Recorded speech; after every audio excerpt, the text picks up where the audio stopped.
So liars? Give me a second. To believe No, we don't agree with you. Truth. On what? Okay, Truth. Do you agree that Ashley Babbitt should have been shot? Do you believe Ashley Babbitt You're should in have been trouble shot? then because you can't build a life book of lies. Okay. You should be learning that. See how I You didn't should change your name to lies. See how I didn't call you a liar? Change your name to lies. You called me everything under the sun already. You forgot. No, I did that. Are you smoking weed right now? Black joke. No, I beg your pardon? You made a black joke. You I made a black joke? Yes, What's a and black that's why joke? you're smiling when you say it. Listen, I'm smiling. Are you schizophrenic right now? You got it. This isn't audio. You got it. Just so that you know, Mama. It's But projecting. smiling He's like trying to that, project. I can hear Oh, he's it. projecting. It's working. You can hear me smiling? Are you schizophrenic? Is something, do you know what synesthesia is? Norm, you're old now. Smile when you die. Like, Synesthesia, do you taste colors too? yeah, I got the Kanye West disease too. I do. Well, we understand. Let me understand his color. Have you taken your medication today? Nah, I'm Maybe free that's the balling. issue. I'm free balling, Norm. I'm off some shrooms. Maybe that's the issue. Put on some underwear and take your medication and then have this conversation. Well, no, it's bad for your balls, Norm. I think you need to put it on. I think you need to put it on. I thought I smelled something and now I'm starting to gag a little bit. Oh my God! How you gotta come back? I'm not that vicious. But look, You're not that smart or funny, is what you're you're right. not. I'm a big bozo. Everyone says so. I didn't say that. I just said you're not that smart or funny. Yeah, okay. Anyway, but yeah. So this is just opinion back and forth. We don't agree. No, we're talking about facts now. We can talk about don't even see vision the next. same video the same, bro. Do you not realize? Well, no, it's not that we don't see it the same. It's that you're lying. Okay, but I'm not calling you a liar. Well, I'm saying you're That's lying. just useless. Okay, bro. Sure, No, it might be. I'm good faith enough to genuinely believe that you're just so different than me. You see it different, but you're like, no, you're lying. You will ironically see him post a picture that clearly shows him not being hit, and then the argument to go. How can you show a picture of something not Then you happening? fucking move the goal. Wait. Explain how I understand this. How do you take a picture of something that didn't happen? Slow down, Truth. How do you take a picture of something that did not happen? Explain that one. No, this is just fucking I'm listening. What? I'm listening. Show me a picture of something that did not happen. The picture's proving it didn't happen. How could a still picture prove something didn't happen? Do you want to watch the video together? No. I want you to answer my question. I know you don't. Answer my question.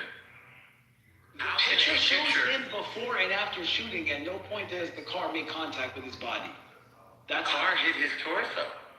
Okay, Norm. So everybody is lying. Unless you want to review the tape. And you can But see you don't want to it. do that. So what do we do? I've reviewed it 1,000 times. You're pissing, I'm pissing. It's further. Nobody is pissing. One This person is definitely a pissing contest. One You person just want to review the tape. it's not a pissing contest. Maybe in your mind it is. So we're arguing about a video, but we're not going to watch it? No, we're not. No, I stated the fact. You can look at it as many times as you want. Okay, look at so the one from me. you're Look at the one arrogant and from. I'm humble. Look at the. No, you're neither one. You're just ignorant. Sure. Yeah. I'm right, you're wrong. But I'm the humble one. No, Okay, brother. no. So the cop or the Fed agent is shooting with his cell phone. You know you're full of shit. You can't even let it out. Now you're being schizophrenic again. Try to put your feet on the ground, both feet, so that you don't pretend that you know what I'm thinking, okay? Or there's some smile. Okay, Good. Now you're improving. All right, maybe I can cure you of your madness. So you hear him go, whoa! And you can hear the car hit him. And then you hear the gunshots fire. That's what happened. Watch the video, you'll see it. And by the way, the crime of assault does not require contact. It requires a meaningful deadly threat, which is kind of obvious. But it's not only against that one cop. There's another cop there's another. Assault is death penalty, execution by speed. Who said there's no Also, he thought he was at execution? risk. He thought he was about to get bodily injury. But not only did she commit a crime He needed against to that kill cop, her or someone would get her. not only did she commit a crime against that cop, there was another cop who had his head and torso and shoulder Protesting in the last week. car. You gotta put him down, bro. You just gotta put He him had down. one. There was another. You're afraid to hear this. You can see it on the video, by the way. So I want you to watch the video. I want you to see the cop that has his head and shoulders and torso in the car when she floors it, causing him to be at risk of severe bodily harm or death, which actually happened to the cop that shot her. And it's indisputable. Not only that, so that's two crimes that she's in the process of committing. You wanna and watch then the there's a video? third crime. You wanna watch the video? And then there's a third crime, her wife saying, drive, baby, drive, right after she uses fighting words to try to fight with the cop. You want to come at me, big boy? Go have lunch, big boy. You want to come at me? You want to come at me? That was crazy. Those are called fighting words. Yeah, I agree. Then she tells her wife to commit a crime, which is assault with a deadly weapon, by driving into the cop that's standing in front of the car. She doesn't tell her to hit him. She says, drive, get out of here. Well, if you tell somebody to drive while a federal agent is standing in front of the car, that's telling her to commit a crime. But that's not all. If you tell somebody to drive while you're being arrested or detained by a federal agent, and that federal agent has his head and shoulders and torso in the car, you're telling her to cause grievous bodily harm to a federal agent, which is what Rebecca did. Okay. That's correct. I already know you're... So she said, yeah, okay, neat. I already know the conservative take. We had all these debates when it was new. No conservative take. This is just telling you what happened on the video case. You forgot. With you and you've never found a conservative who disagrees. Okay, Norm. All right. Neither of those are true. Oh, so Both you are know lies. conservatives who disagree with you? Both of those are lies. You said the word never. You lied. Sweet Jesus. Yes, sweet Jesus. Not. Praise Jesus. Not all, but most. Hey. Praise. You keep backing up. Keep backing off. Pretty soon you'll be back all the way into ignorant land. So not all, but most is a trope. Like I beg your pardon. I can't follow you. Why did you just say 6'7"? 6'7"! No, 6'7" is a reference to a guy bragging about committing murder. I think it's pretty deplorable. But no, I don't think that's what it is at all. It's literally a song. No, it's literally not. You're just full of disinformation. What the fuck did you? You need to open the book. I said you're full of disinformation. So what is 6'7"? Norm, educate me. What is 6'7"? Why do you ask? Because you just said I was wrong. Yes, you're wrong. So it You're didn't wrong. come from a song. No, I didn't say it didn't come from a song. I said it's not about somebody committing murder, as you just said. So what do you think it's about? What do you think it's about? Why do you ask? Because you just said I'm wrong. Are you backing up now? Show me how it's about somebody committing murder. I think you said it knee-jerk. Show me how it's about somebody committing murder. Show us. Show the room. The same way that you lost on statistics and on the injustice of the rule of law. I want to hear all about I hear how your mind works tonight. Before I do, you made the claim. So yes, I said, no, you made the claim and I refuted it. No, wait, okay. Listen. You said you don't want to celebrate somebody who's committing murder. That's literally what the line is about. Yes, and I said no. You're wrong. That's right. So now show me that you are correct. Right? Show me that you are correct. I'll concede it. Okay, I'll go get the link for the song and the lyrics. Good. This is fucking retarded, but fuck it. Sure. By the way, who's the artist? Since you know the song. Thriller. This is your type of music? What is that supposed to mean? I'm just shocked. I'm not judging. I mean, I don't listen to this shit. Well, I just proved you wrong. You want to go for 5? I got 3 in a row. You want to go for a big 5 tonight? Okay, so there's the link. No, you proved me wrong, huh? Okay. Yeah, I proved you wrong. Let's hear what Skrilla has to say. Skrilla himself has stated the meaning is meant to be fluid and that he never actually put a meaning on it. So that's 4 out of 5. What would you like to lose on? What's the last thing you want to lose on tonight, Truthy? Yeah, Truthy guy. First of all, I'm just quoting the guy who wrote the song. I mean, what am I? Hold on. Hey, that's your kind of music? You white boy? You Jew? Why don't you bring up shekels another time, Truthy boy? Hey, I did that because you did. Yeah, you started. Oh, you did it cause. I did it cause. I started it. You know you I did? What did I do? Oh, so in other words, that's your excuse? Yes, I'm a petty bitch. What? Oh, well, okay. What the fuck? You said it, not me. Nigga, it takes one to know one. No, I didn't say you were. You said you were. I your best friends on this app call you petty and say it's a problem you have. Never. You don't even know. You don't even know a friend. You couldn't name one of my friends. I beg your pardon. You said, Norm, is one of your problems you're petty. Stop. Who said that? I don't remember that. Fuck, it was me. You're just a liar, sir. You're just a liar. You're a common liar. On everything I love. Truth, you are a common liar. So you're conceding on Thriller, right? You're conceding on Thriller, right? No. Right? You're giving up. You're not conceding. So you know what his lyrics mean, but he does not? That's a little bit arrogant. I don't know. I haven't even seen No, I said Happy Black History Month, and you made an anti-Jewish slur. So explain that to me. I said Happy Black History Month, and you said that you made an said that anti-Jewish after slur. mocking my blackness. I never mocked your blackness. How did I mock your blackness? I don't know. No, whatever. I know I want to learn It's from been you. a lot I want to learn about race from you, Truth. How did I mock your blackness? I don't remember it verbatim. I just remember. Just generally, just paraphrase. Tell me what I I really mocked. don't remember. I can't. You're full of shit again. Bro, Norm, it's been 2 Are you the biggest liar on the app? You got it. Truth? You What's got that? it. You are? You are? I got it. Okay. Let's change the topic. Please.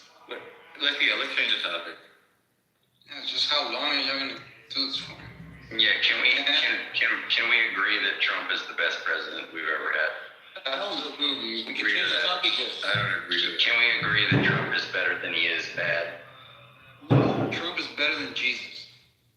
You just said that. I thought Trump was Jesus, but I'm not a Christian, so maybe No, I he's the don't. first Can Jewish we- president. You didn't hear? He's the first Jewish Never president. heard that That's what, one, Okay, can we agree that Trump has done good with his policies for America? But this is a racist country, so we'll probably never have a Jewish president. Although we had a black president. But that's, God bless America. Trump for president 2028. They tried a whole bunch of times, didn't they? Sham doesn't like Trump. I don't think Truth does either. I think Truth is now reconsidering his entire epistemology after that. I mean, look, I wasn't a fan of the policies of Mitt Romney, John McCain. I loved Ron Paul on a lot of things, but I didn't agree with him on everything. Trump is a whole different bag of dick. No. It's a big NO from us on the left. Nope. And play dumb if you want. You guys used to be apologizing for him, but now that you know it's his last term, you're like, yeah, suck it, man. You think he's I don't know what the apology is. Do you think he's a pedophile? No. I think he's a predator, though, and I think he fucks minors. If he's not a PDF, he's covering up for him. Abnormal. You agree with that, abnormal? What's that? The Trump, That he has intercourse with minors and that he covers for pedophiles. I said, if he's not a PDF. This is a thick projection from people who have sexual perversions, and so they externalize it and project it on celebrities. It's a weird part of our culture. They're obsessed with this. They bring it up all the time. I can't believe I got corrected rap by Norm. You can take that to the bank. You can take it to the bank. That's one of the most uncanny But- moments of my life. Yes, it was. And here is the best part. You listen to that music? Yes, I'm a You didn't know about the movie. You didn't know about the movie. You didn't know about the movie. You didn't know about the Academy. You didn't know about the Academy Award nominated documentary called Tupac Resurrection. But do some No, research. Tupac is different. He's more cerebral. That's not. Oh, And also, oh. I know, like, So you didn't know I produced an Academy Award winning film about Tupac, right? I mean, You didn't know that. it's one thing to have. It's one thing to have a movie. No, I asked you a question. It was a yes or no question. You didn't know that, right? Didn't know That I that. produced an Academy Award. Yes. What? Yes. All right, motherfucker. There's your roses. That's incredible. That's kind of bad. All right, motherfucker. All right. You got me. Did Afeni was my son's. Afeni was my son's godmother. I can show you the email. What? Yeah. I hung out with her on her houseboat in Sausalito. She cradled my son in her arms, held her up to the sky, and said, "You've just come down from heaven where you've been with my son. You have so much to teach us." Yep, that was Afeni. Bro, that's. We'll surprise you, Truth. We'll surprise you. What do you A mean? shekel type. I'm not. Yeah, We are shekel boys. Bro, my middle name is The Aron. shekel boys. Your middle name is what? Aron. And? Hey, well, you tell me. Okay, so then stop with the. My name is Norman. And Yeah, that is kind of funny. Wait, Norm. There you go. There you go. Yeah. Could go two ways. By the way, did you check out my NAACP Image Award? I'm looking at it right here. It's on my coffee table. Check it out. You should read profiles. I'm looking right at it. Norm is a gangster, dude. Yeah, it's pretty gangster. I ain't gonna lie. Some people That call explains him a lot Black too. That's Oscar. why he's so, What's he's that? like the street professor. About everything, man. But he's entertaining. But he's entertaining as fuck.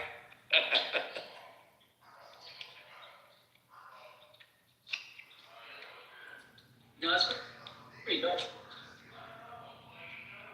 So you fuck with Skrilla? Now I'm cornier than Norm. Get the fuck out of here. It's fucking crazy. I'm just picturing you rolling through the city blasting that shit. I love it. That's bad. Hey Norm, did you happen to see the video angle when she put the car in reverse to turn the wheel before she put it in drive?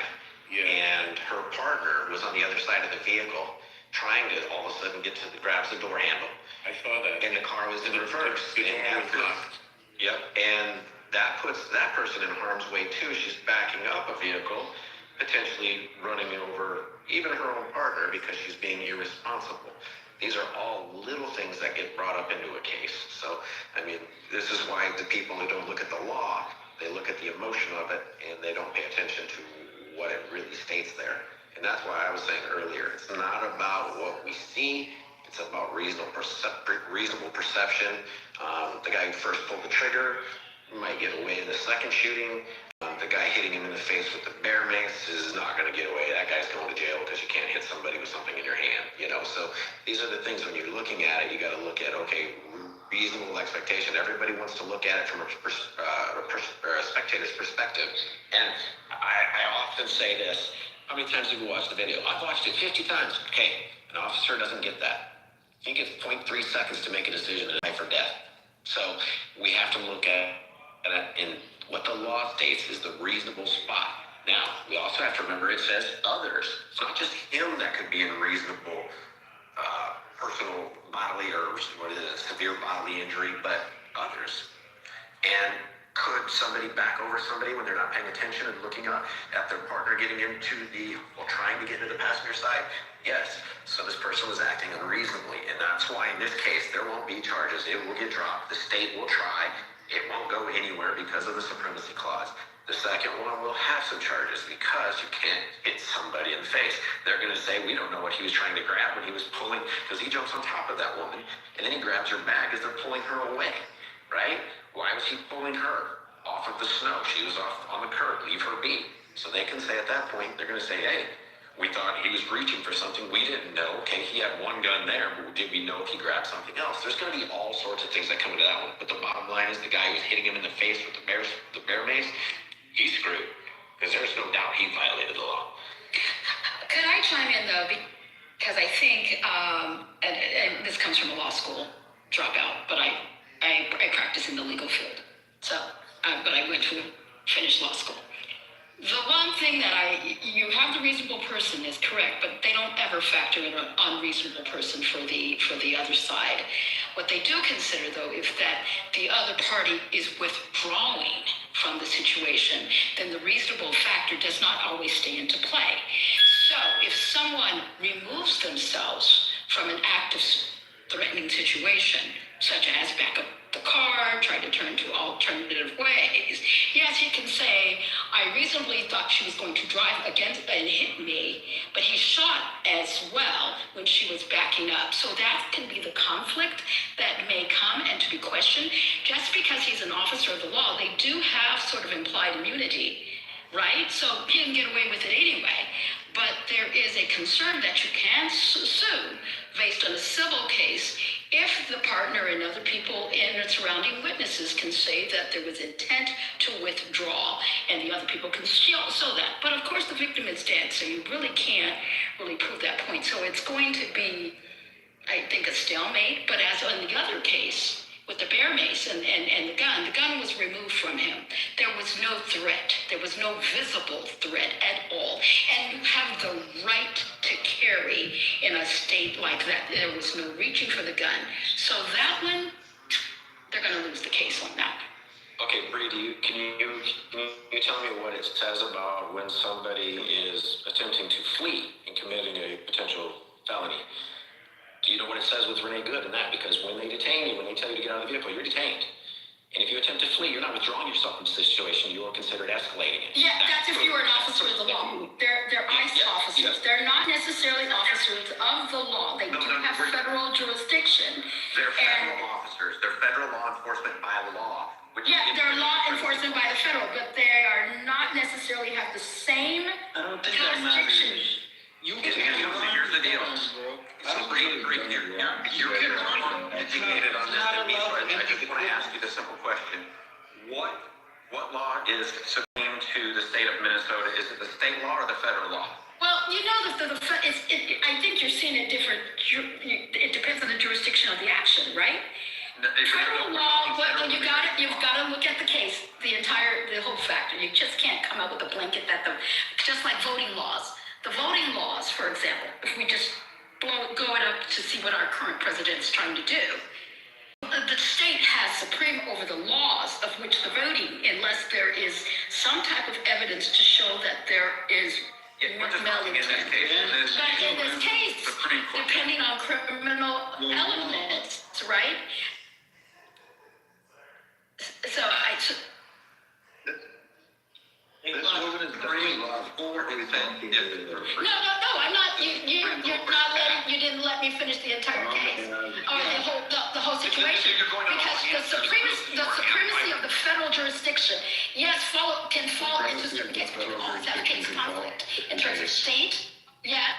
But you can have state also. That's why you have a federacy, right? You have a federacy, and so you have state. You have state laws that may have the right, and that's why you will go ahead and appeal until you get to the Supreme Court that will question what authority was in play and who has rights over.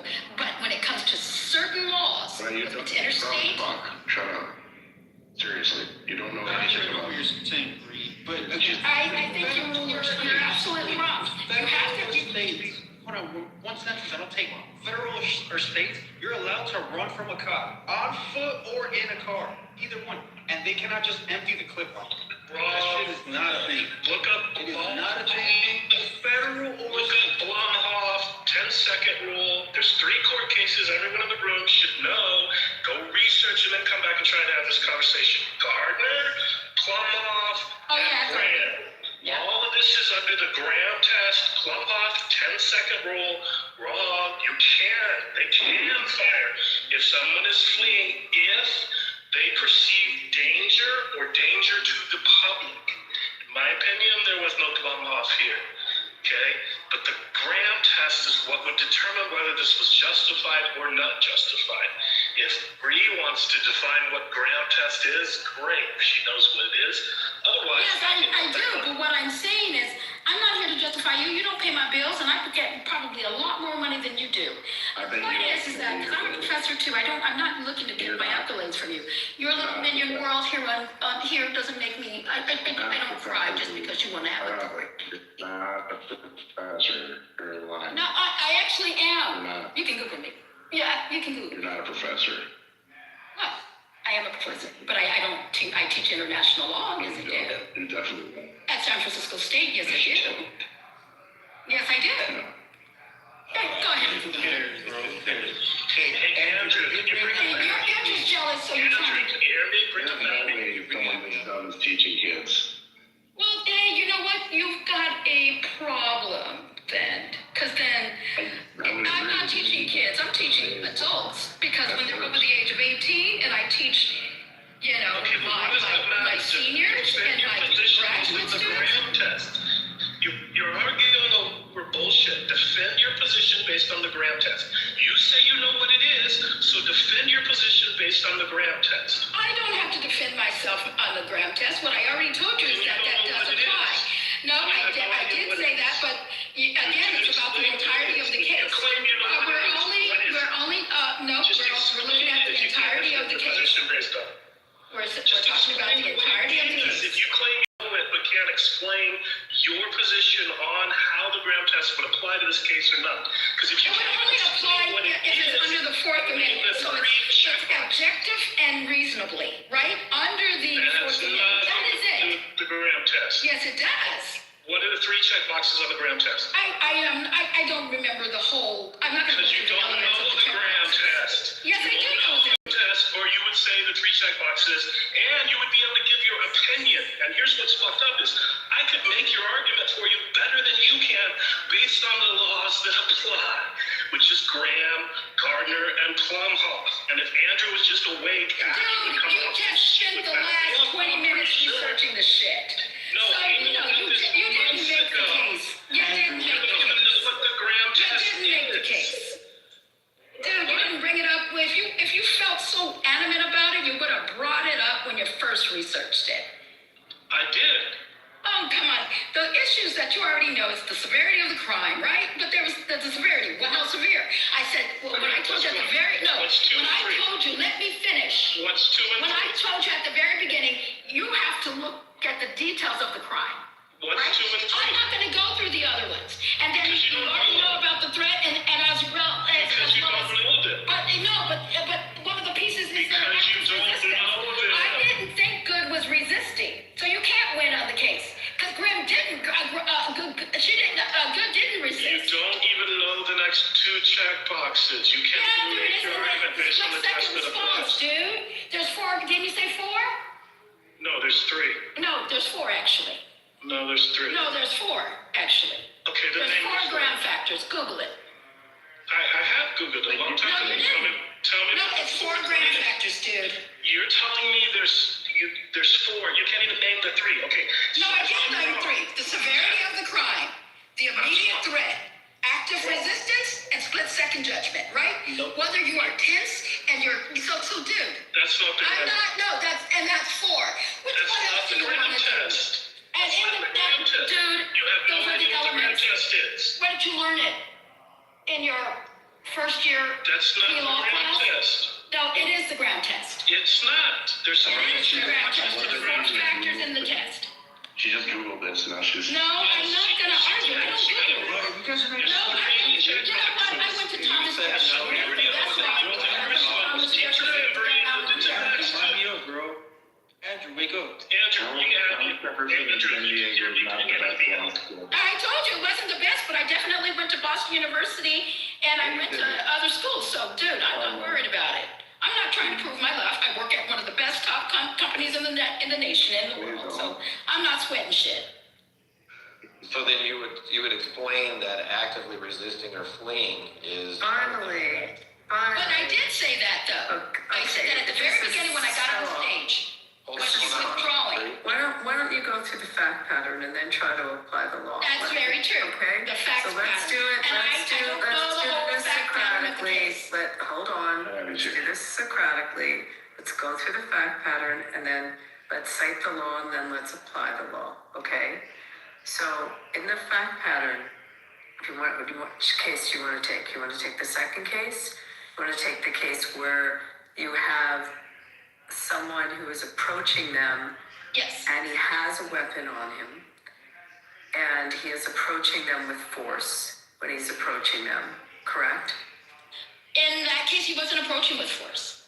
Yes, he was. He was approaching with force. He went within the sphere, within the area, He was the approaching boundary area, and he And you have to approached with define with force. force though, because you have to have the elements of with force. Because he didn't have the gun, he did not show the gun. He did not intentionally. You have the right to carry in the state. He didn't. It's what's in the mind of the officer at the time. The gun It's wasn't what's visible in- at the time. It's what's in the mind of the officer at that Abby, you need to time. understand something. Bree has been reading Twitter, and No, I'm not reading Twitter. I'm watching. I watched the videos. and repeating Just it. let it go here. Just let her... I'm just It's what's in the mind in this scenario. Okay, the police use force. They have to objectively have a reasonableness, and based on Fourth Amendment, and it requires them evaluating the force based on their perception of the scene, what they see. If the police see this person approaching them with force in their mind, in their perception, they then can have the reaction that they had. Your argument is the guy just came up friendly to them. He breached an area, a boundary area, and he presented in their minds reasonableness, and they hit the standard that they have to hit for them to, in that split second period of time, and you want to go pursuant to Graham versus Connor, then in that split second or 10-second or whatever the period of time, they made that determination. What Abby's, could I chime in before that? Because that is at that split second. The guy was, by that time, if he was considered a reasonable threat, he was on the ground, right? And proceed with force, we're talking about that. By that time, they've already disarmed him, right? No, they Well, they don't know yet. First of all, you don't know when he disarmed, when he got disarmed. Number one, you don't know if they had reason to believe he has a second weapon. They didn't know how many weapons. When someone comes up with a weapon and they're aggressive with officers, there's reason to believe that he potentially will be harming those officers, whether it's the gun in the back or another gun. He was disarmed by the time he was on the ground. The hands were showing. He was on the ground. They shot him in the back. You're missing this. They have reason to believe at that point in time that he presents harm, and they have to at that point act. If you're going to say he mitigated it by caring about the woman, or I mean, what else was in that act pattern? He didn't mitigate it. I mean, he approached them with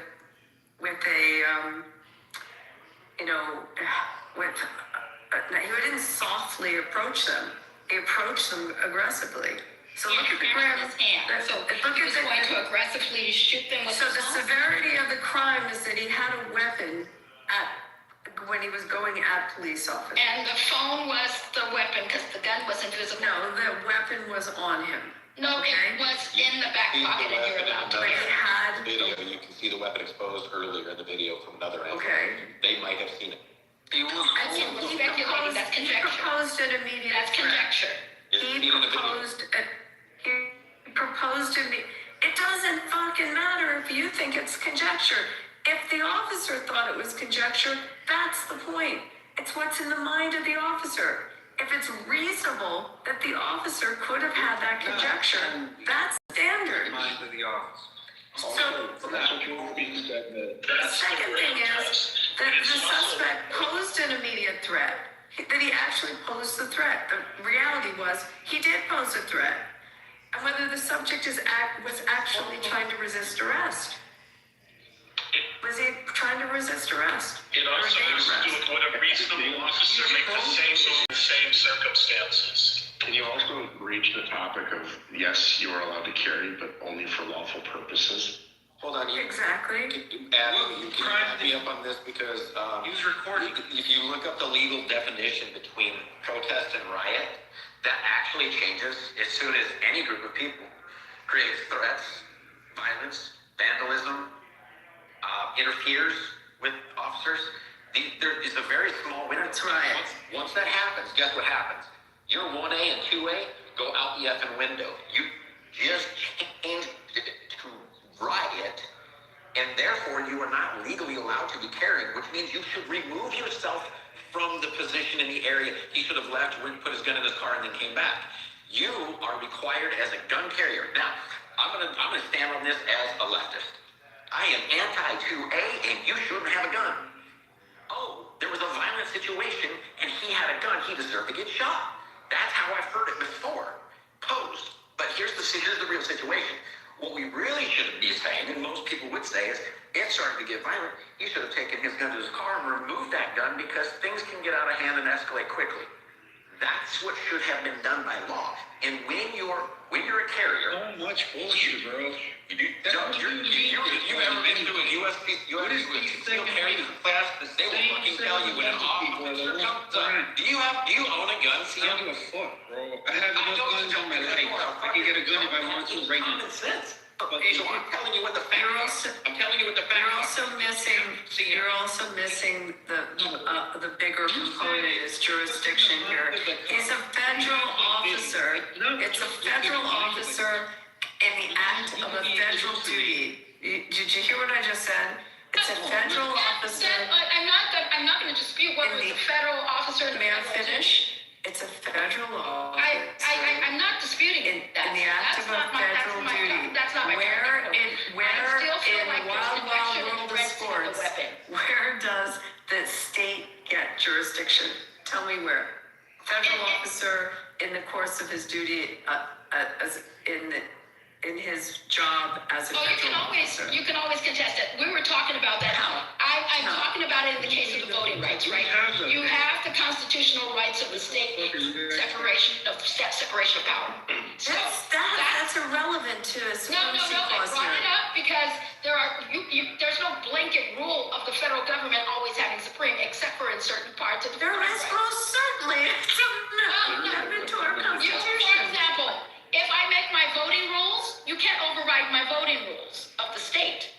They can if they decide to. Can if they decide to. Unless you got Absolutely. permission from Congress. You were sent to federal. That's federal, but the federal has the right to override.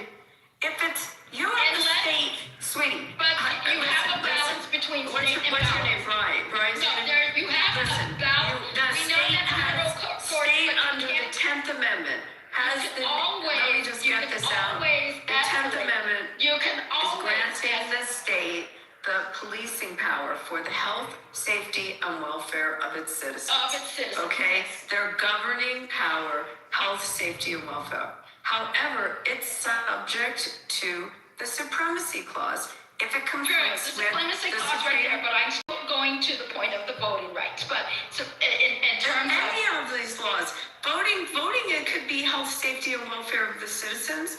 If they do something that is contrary to the so you're federal making the law, argument then of an authoritarian The government, state that of- government, yeah, the state and which of- they feel that if they're going to riot, Right, then right. coming this upcoming election, then the federal government has the right to go in and just usurp all authority of the state, right?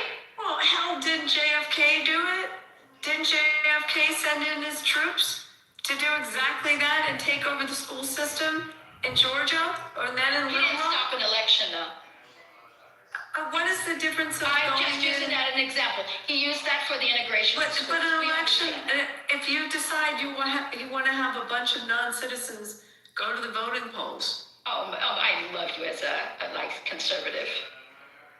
and the feds want to come in and clean up the voter rolls in a state, because the voter rolls in the state are You've got to prove that you have to have objective non-residents evidence. and not. You can't have conjecture. You have to have objective evidence. We do have evidence. My state cleaned 150,000 names off the voter rolls in the last cycle. 150,000, and we're a small state. So you absolutely have reason. 11 times presidents have actually sent federalized troops. Thank you. So just like 11 times. Little Rock. Yeah, I mean, Little Rock. Kennedy did it, then Clinton did it, Johnson did it. Washington, Lincoln. Yeah. Biden did it at the Capitol. Yeah, supremacy clause doesn't go away. I never said it went away. You can always, if there's a gray area, you can. For example, when it comes to the voting, but yeah, the supremacy clause does overrule. But in the case of certain rights, human rights, and if it goes against or citizens' rights, then citizens' rights. Citizens' rights. So what do you mean by citizens' rights? The power of the state to control the health, safety, and welfare Yeah, of but its if it, citizens. for example, if it affects my First Amendment rights, my freedom, as well as my Second Amendment, then we can go ahead and that's why you have the right to petition when there's situations like this, right? I don't understand what you said. Say that in English, because what No, you what said I'm made saying no is sense that to me. the supremacy clause, yes, you have the state over, you have the federal over the state, yes.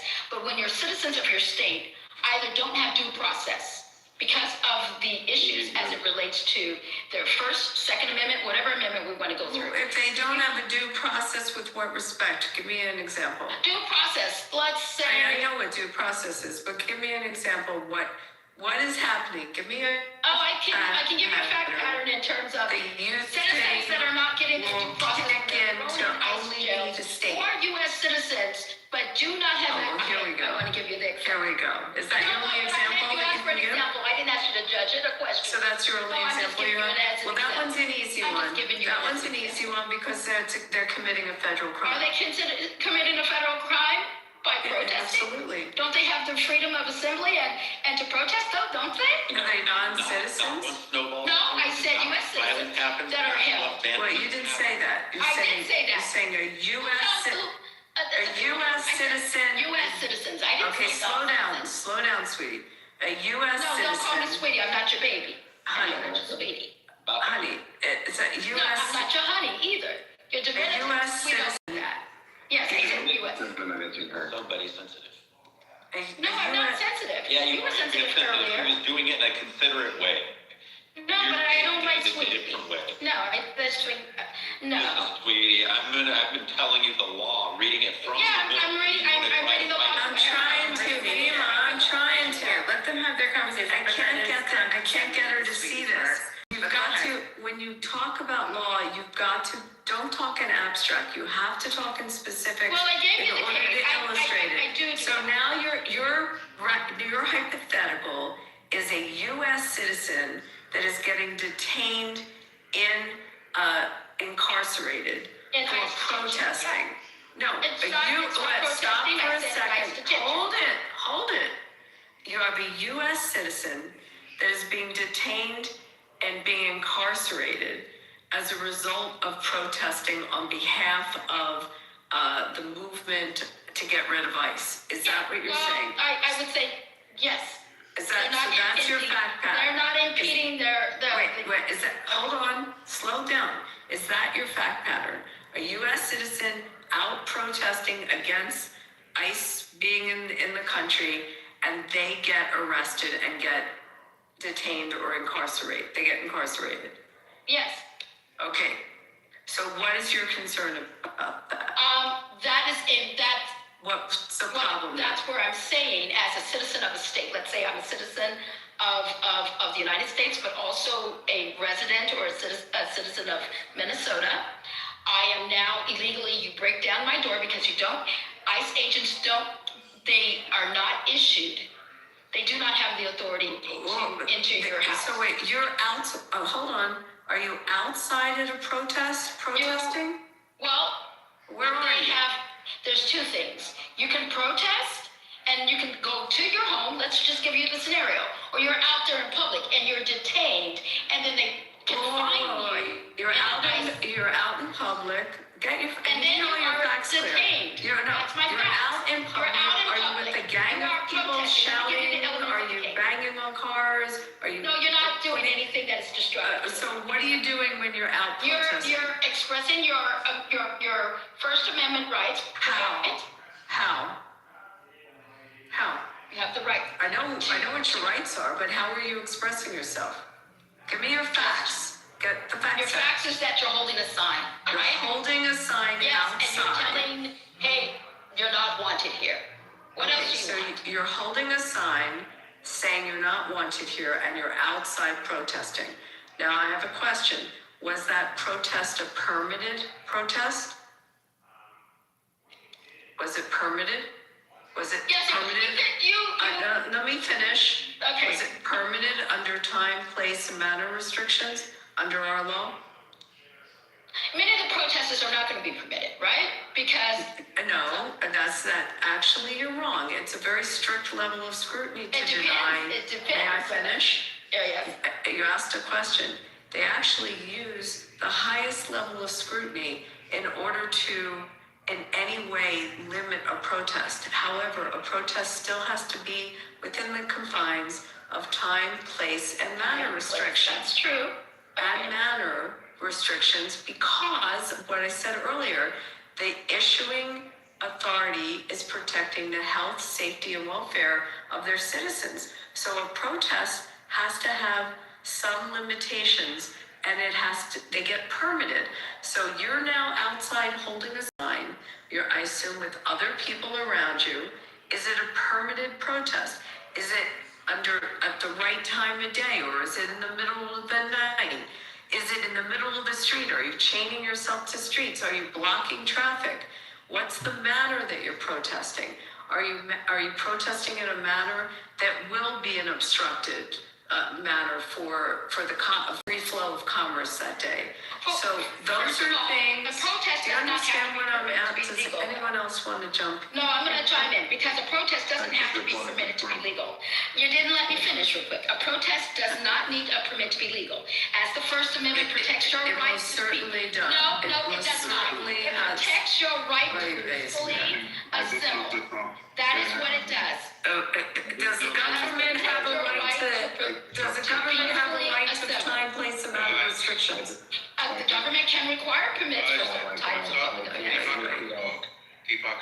Somebody else want to take this? Well, I just looked this up, and I mean, maybe this is wrong, right? It's an AI overview, but it says you generally do not need a permit for small protests on public sidewalk. Yeah, exactly. Well, okay, you see, I thought I was reading you as implying that every protest needs a permit. No, if you're five people, if you're five people, but if you have implying. I did say.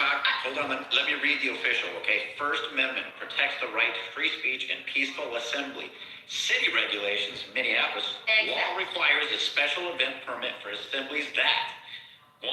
Use city streets or sidewalks in a way that impedes traffic. Thank you. 2. Occupies parks or public property beyond ordinary use. Thank you. 3. Include amplified sound or large gatherings, Manner. 50 people or more. Manner. This is consistent with U.S. Supreme Court precedent, e.g., Ward versus Rock against racism in 1989, which allows time, place, and manner regulations as laws. They are content. I don't know. This is not contradicting. Wait, no, this is great.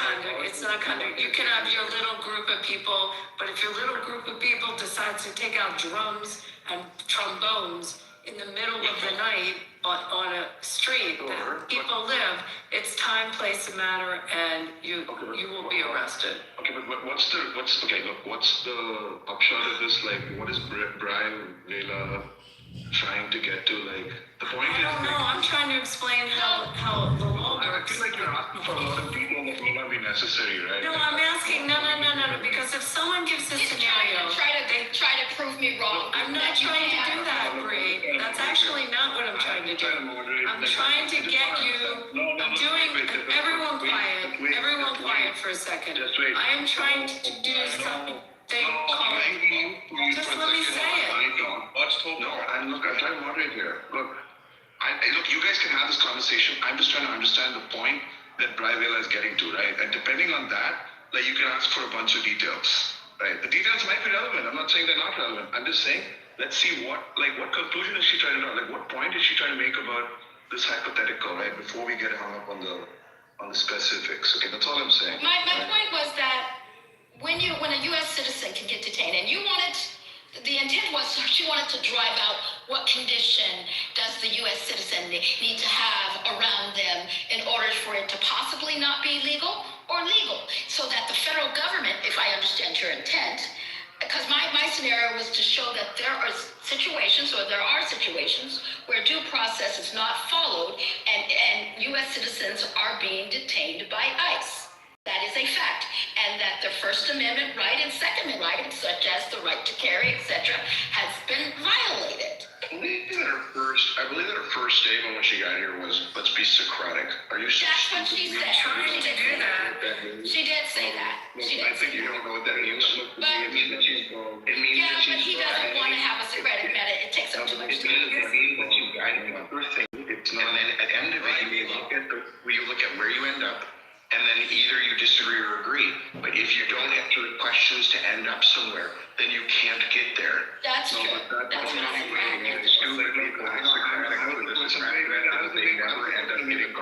I was trying to get you to define in the actual definition of the event and be clear on the specifics of the encounter and the event, not in the abstract. So when you can break it down to the specifics, you can then see whether there was a denial of a due process or right.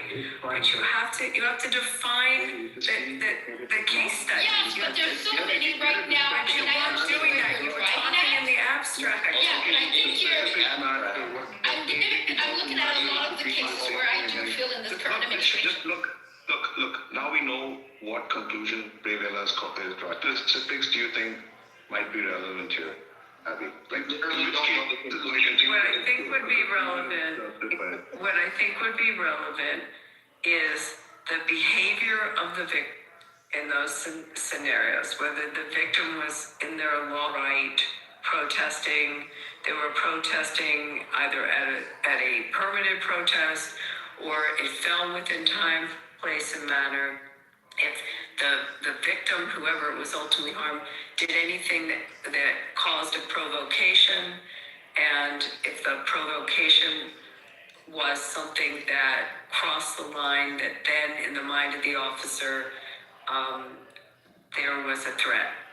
And you just have to go through who did what, who's what, when did they did it, what time of day did they do it, how did they do it. Those are all questions.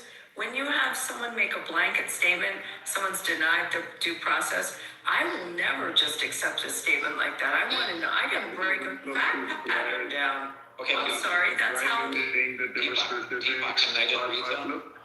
And by the way, that's how you should all today. Yeah. When you hear these things, you should break it down. Look, okay, Brian, you've heard like the criteria that Abby was using, right? Do you think you could point to like specific cases where you think a reasonable person or maybe an understanding of the law?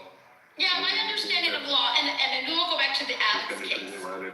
Yeah, I'll go back to the Alex case because I mean, my concern largely, and Abby, I love you again. I love your insight on what the officers were perceiving. But from your fact pattern, it appears that when you look at it, and Alex and those who were around, he did not approach with force. And again, that is yet to be determined because according to his attorneys and other people's attorneys, there was no force involved. He was holding a camera.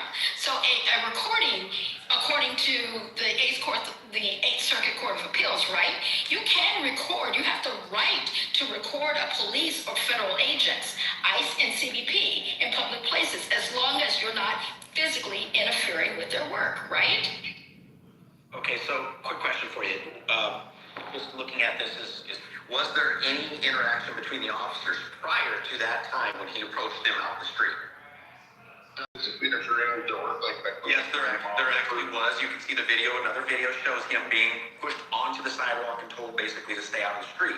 Now, he has no legal authority to direct traffic or anything. He has no authority to intervene and come within close proximity of these people carrying out their duties. And so therefore, that is a breach of their security. Now, I'll ask you this. Whose obligation is it to keep every citizen, federal law enforcement, and the people protesting safe? Whose job is that? That would be the Minneapolis Police Department. They were on site, okay? So they failed their obligation there. So they should have been agent here. All right, I'm going to put all for you from here in this rig. So here's the deal. He then came back out on the street, then interfered. Now, if you go and you look at the areas of the law, it literally talks about assault, threats, resistance to law, to federal authority, interfering, intervening.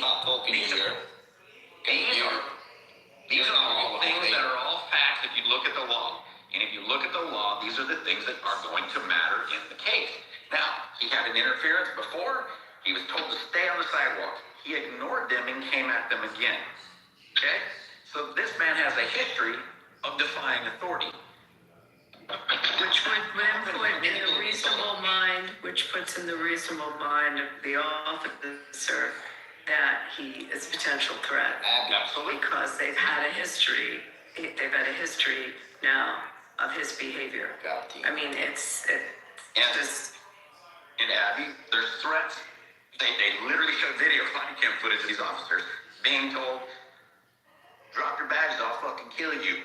Many people in the street saying they're going to kill him. And with that's enough. Once the threat happens, so they're being charged with, they're being charged, officers being charged with the crime. May I finish? His actions mitigate the possibility of a crime being committed by them because his actions mitigated it by having the prior threats. There you go. Well, but there was excessive force, which is the Fourth Amendment. How do you determine excessive force? Because when you look at it, they forced him to the ground, and again, he claimed self-defense. Other people, they should have forced him to the ground, and when they shoot, they should shoot as many fucking times as they have to kill the person. Okay, that's what they're supposed to do, and that's what the Supreme Court has said. Even though he had a gun, there was no reasonable. Yeah, but I think there was no perception because he had both of his hands were occupied. So he had the phone in his hands. If you looked at the video, right, he was unarmed, even though he had the gun in the back of his back area. There was no. So he was not unarmed. There was no reasonable. Did they know if there was a gun in his sock? He was being pepper sprayed, tackled, and he was pinned to the ground at the time he was shot multiple times. He was not pinned to the ground. He was resisting. He was on his knees. And we don't know if there was a gun in his ankle, a gun strapped around anywhere else. Okay, so has anybody in here, and I'm guessing you probably haven't, Bree, but if you've wrestled, I mean, we could say get in a fight, wrestled, been in a fight, been in a situation where you're in close quarters with somebody. Are you privy to seeing what happened to his hip? Are you privy to seeing the gun on his hip? Because most of the officers didn't see the gun. Why? There were several officers. There was the officer that took it. I let you go. Okay. Please let me finish. Okay. So, do you know what their standards are for what they're allowed to do? How many people can be on per limb? When they're on that limb, are they privy to see what's on his ankle? Are they privy to see what's on his hip? No. If I'm on his left side, and I've got a hold of his leg, and I'm trying to get this guy on the ground. I can't get him on the ground. Four of us can't get this guy on the ground and spread him out, even on an icy road, right? What I'm looking at as an officer is, I see him, I'm on the left side. I am protected from the right side. I can't see that. What you watch, we're watching it from a spectator position. And what you need to do is a reasonable position of the officer, okay? Now, I'm on the left side, right? All of a sudden, I hear gun, and it is a split second later. The gun misfires. What he hears, I'm on the left side, I hear gun. I know all of us have a gun, so we're not going to yell, we have a gun. When we hear gun, we're thinking guy on the ground has a gun. I hear gun, I'm on the left side, I hear a discharge of that firearm. You're going to tell me that a judge is going to be like, no, you should have waited to see if that was a gun in his hand, because if you look, he did reach back to the right side. He didn't grab it. It was gone. But it doesn't matter. If I'm on the left side and I'm protected from seeing that, I have to act reasonably to do what? Protect myself and others. Say he fires the gun and misses me, but he shoots somebody on the sidewalk. Then are you going to say, well, they were beating him up and it was an accident, he shot them, or is he going to be charged for firing that gun? But I'm going to go back one step further and go, what are the legal requirements for you as a gun toter? You're carrying a gun, concealed, and a riot, because that's what my law is.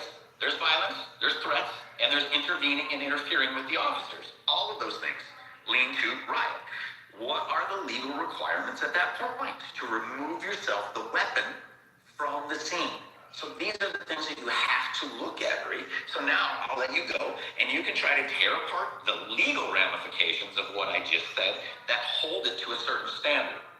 Well, there's a certain standard, first of all, for officers of the law to have a duty to de-escalate, right?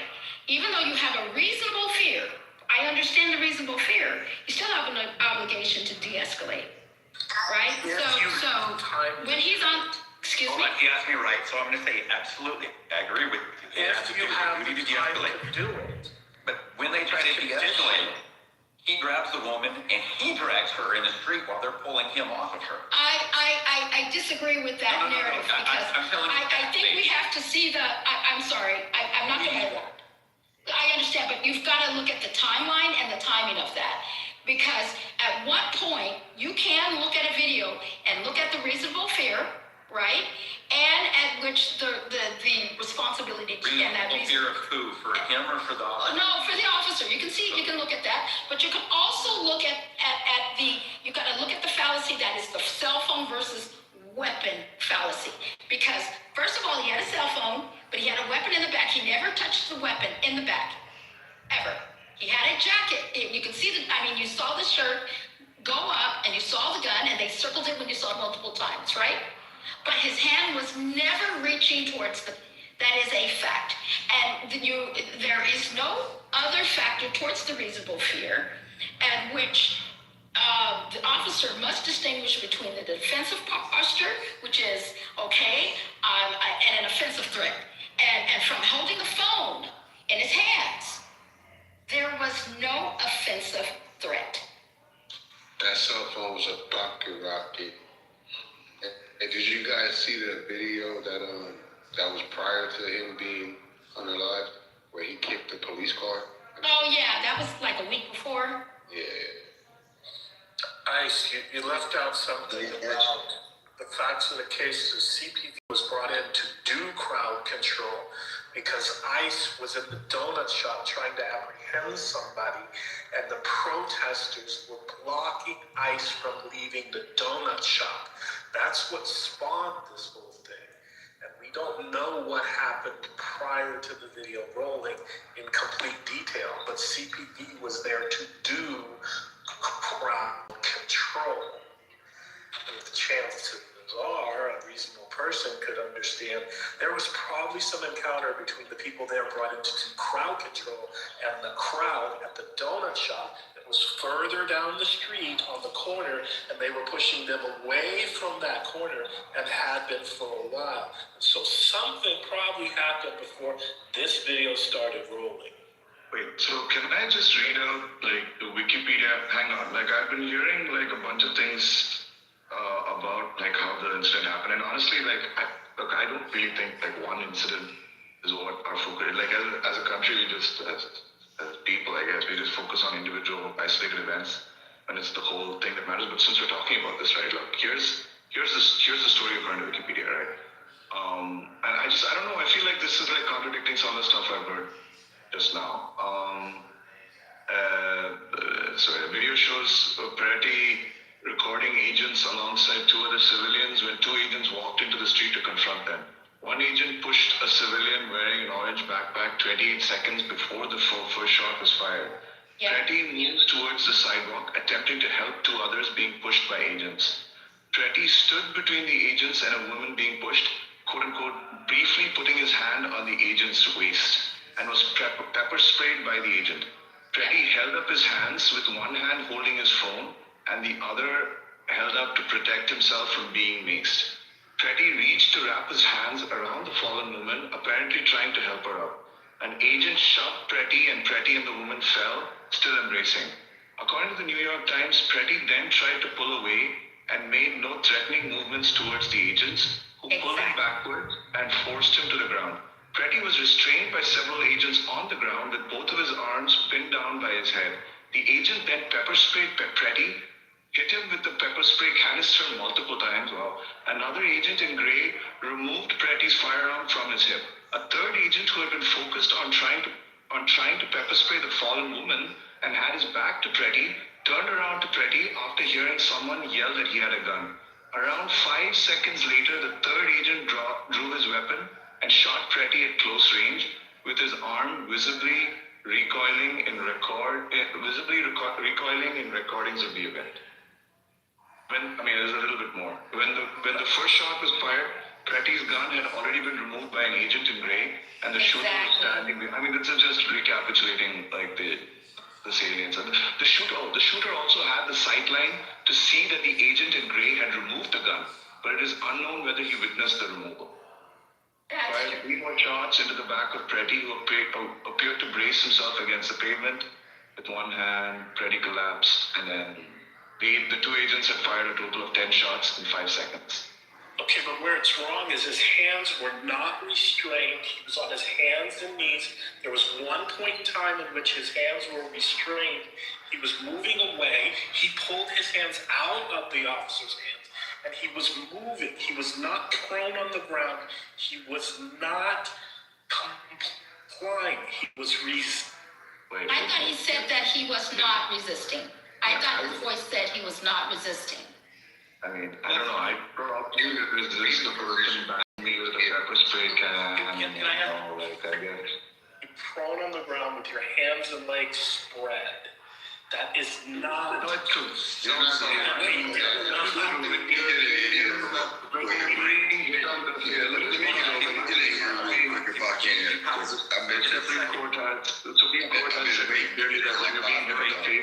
With a pepper canister, you just sit and take it like a man. Agree. Yeah. So That's not what I mean. Can a new voice get in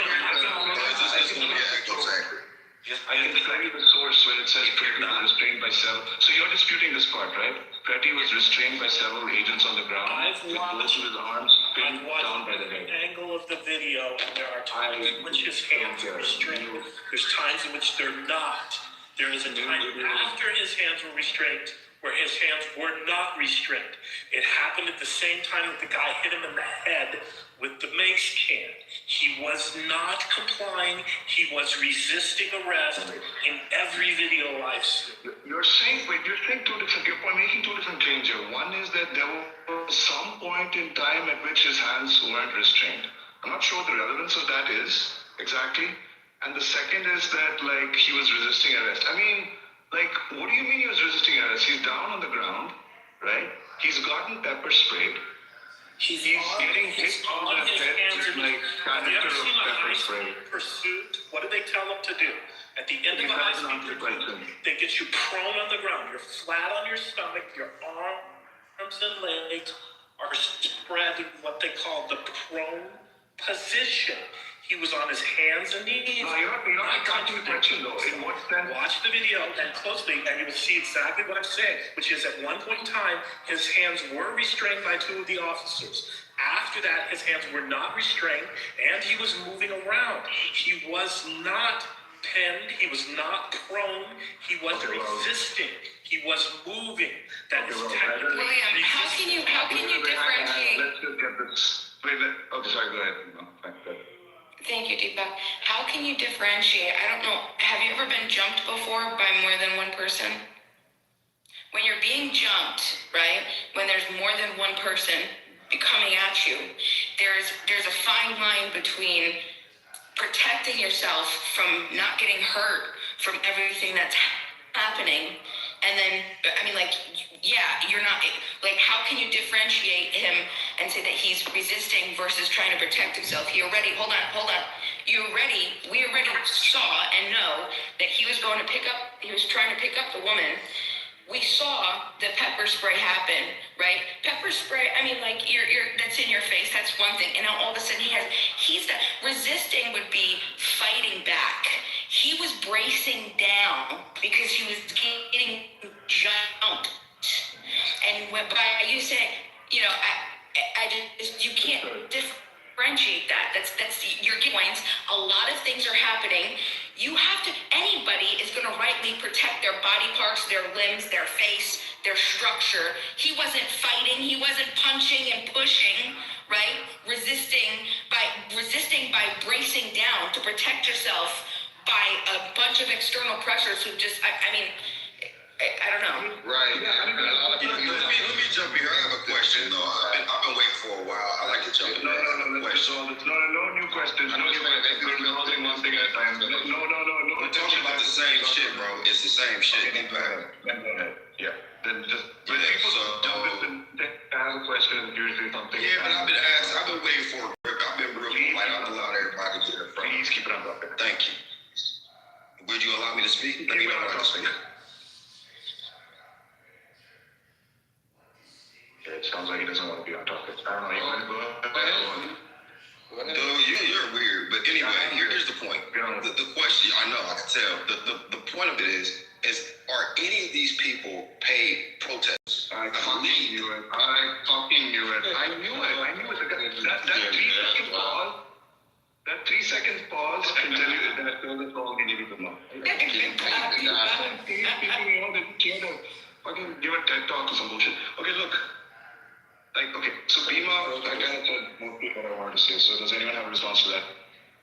No, I was just gonna say, like, don't police officers do self-defense classes to take shit like Krav Maga, BJJ, and shit like that. So they should be able to like hold the dude down without firing off a shot and detain him. You know, I think it shows lack of skill and professionalism to take somebody's life because a shot rang out from a gun that he didn't even have in his hand. I think that shit is weird.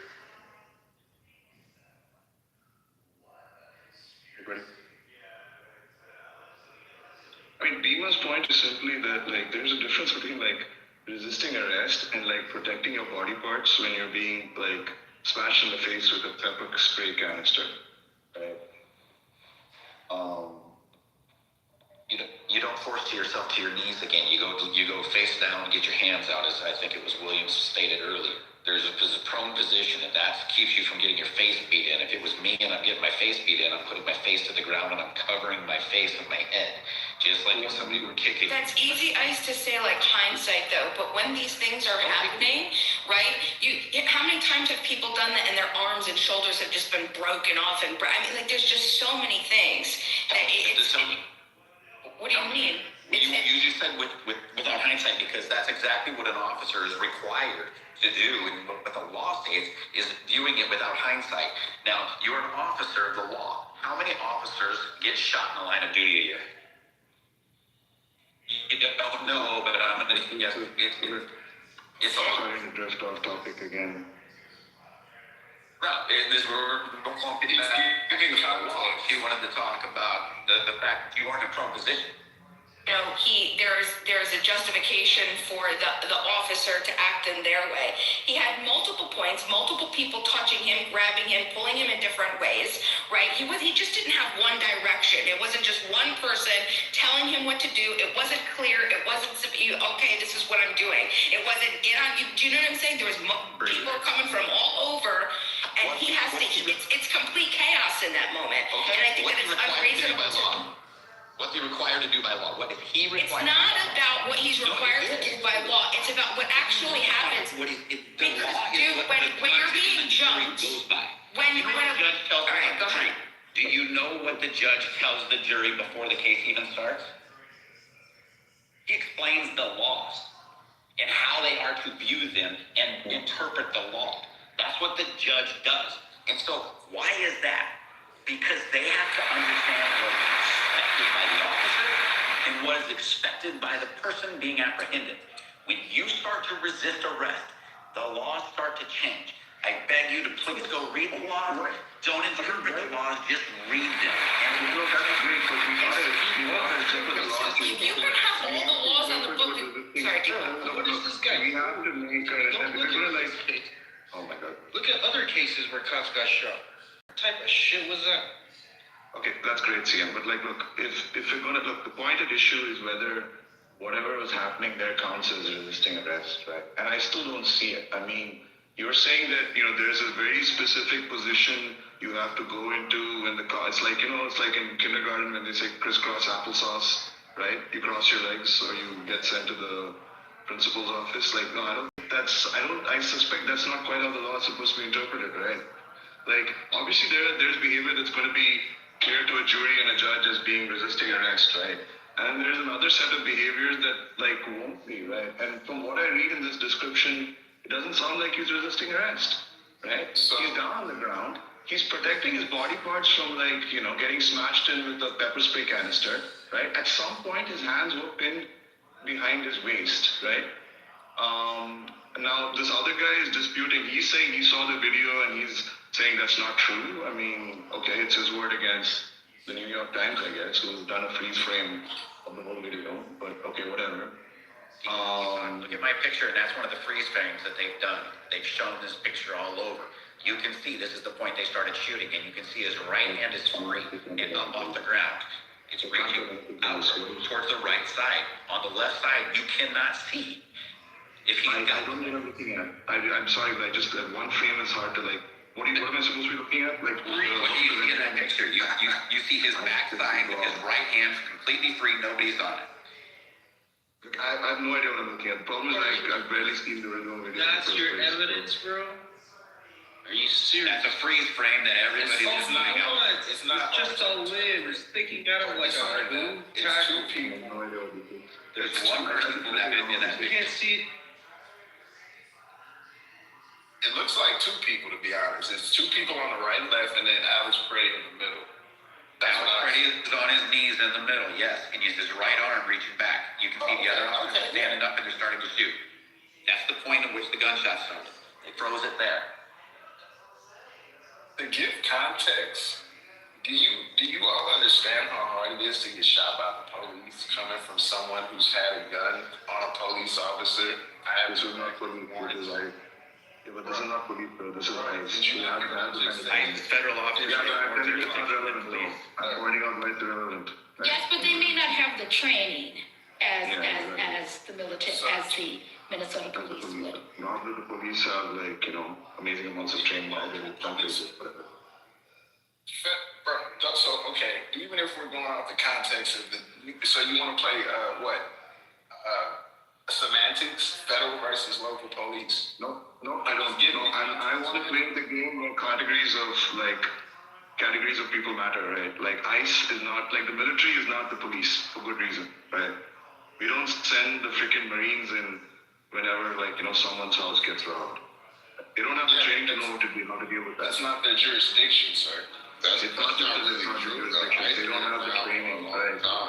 It's not their fucking jurisdiction. It's not that the police have either, honestly, but supposed to at least. And that was a poor example because most Marines flow into law enforcement, so that was a very poor example. This is part of the problem. Yes, this is part of the problem with policing in this country. Gosh. And the Marines go into cities all the time. They did it all throughout Iraq. I mean, they do in war zone. Yes, in war zone. Yes. So Deepak, let me ask you something, sir. Do you appreciate the quality of life America gives you? Yes. Right. That's based on the law. That quality is preserved by law, right? Yes. I'm very much in favor of a rule of law and not in favor of paramilitary forces under the control of the federal government. The kind of thing I thought libertarians told us to watch out against, right? Well, none of that stuff comes from the G20. Law enforcement trains by the theory of having to operate one level of violence above what the target or what needs to be neutralized is operating. What kind of principle is that? Where is that? How to maintain law. That might be more fantasy version. Look, that might be your fantasy version of GTA law enforcement bullshit. That's not how law enforcement is usually been understood in civilized Western countries. These persons and refusing to comply means that at that point they are legally allotted. That might be your fantasy. That is beyond idiotic to employ that kind of behavior as a concealed fire. Yes, you are. Yeah. And you talk about appreciating the rule of law in which this country was founded, right? You are prime example, sir, of not appreciating the history at all. Of how you got the country, you neither understand nor deserve. Wait, what did you say? I said you are a prime example of someone not understanding, right, what the country, the principles of the country was founded on, right? That you neither understand nor deserve. So I understand. Oh, go ahead, Alex. I'm sorry. This is Deepak. So I'm just going to run with you a little bit on the training thing. So it's a different type of training that they both do, and there's both on-the-job training and all of that both do, right? So knowing that the Minneapolis PD is better trained to keep the public safe in those situations when ICE is trained for deportation actions, where does the obligation lie for the security of the people on the streets? And that means whether it's federal agents, it doesn't matter. Anybody on the streets of Minneapolis, where does the obligation lie for safety? So what specific, like you're saying who's responsible? Where does the obligation for safety for the people on the streets, every single person on the streets and on the sidewalks, who holds the obligation for their safety? That's a great question, Ice, because this brings me to a confliction, okay, because I don't think that we need to ask permission to protest, right? I don't think any power that is corrupt is going to give you an opportunity, give you the blueprint on how to take it down, okay? But with that being said, I do know that is why we largely put in permits to protest, because it's for the cops to come out and your local police to protect you, protect the citizens, protect everybody else. And I feel that that's ultimately right, and I think ultimately that's what failed here. We can, I'm upset about Alex Preddy. I'm upset about Renee Good. I think this is really new territory that we're what is it called? Traversing right now, right? And so I think ultimately it's really about where do we want to go as a people? Like, we're America, okay? We're supposed to be the best country in the world, okay? We have morals. We don't need to be. That didn't need to happen. And there's better ways for us to do everything, but also not to just say, hey, don't protest. So listen, no, that's good. It's good. And I get frustrated by everybody that is particularly the right. And excuse me, this is very frustrating as somebody who is, built up and, I based my career. Right, I was a Republican. 10 years ago, the Republicans weren't talking this. Republicans, we were hanging out, bringing weapons, fully, max to the teeth, loaded but to protest. This was a constitutional. This is what we were meant to do. I'm happy that our American public is showing out. They're protesting and they're saying, "Hey, look," because listen, we have a system, but sometimes the course of action, right, of stopping what some people perceive to be harm, and then actually stopping the policy, it's difficult, right? Why do we protest? Specifically, we have the ICE goes. It's right under the control of the presidency, right? So, what are our options? Free speech, assembly, petition the government. So what do? We protest. That's going to influence public opinion. Public opinion is supposed to influence our elections. Then the legislators are supposed to, respond to it. That's a long process. It's a good thing that we have our citizens coming out and protesting. I'm happy, right? But let's regulate that in a way that is not regulated through violent force, okay? But regulate it through, okay, let's figure out better ways to organize.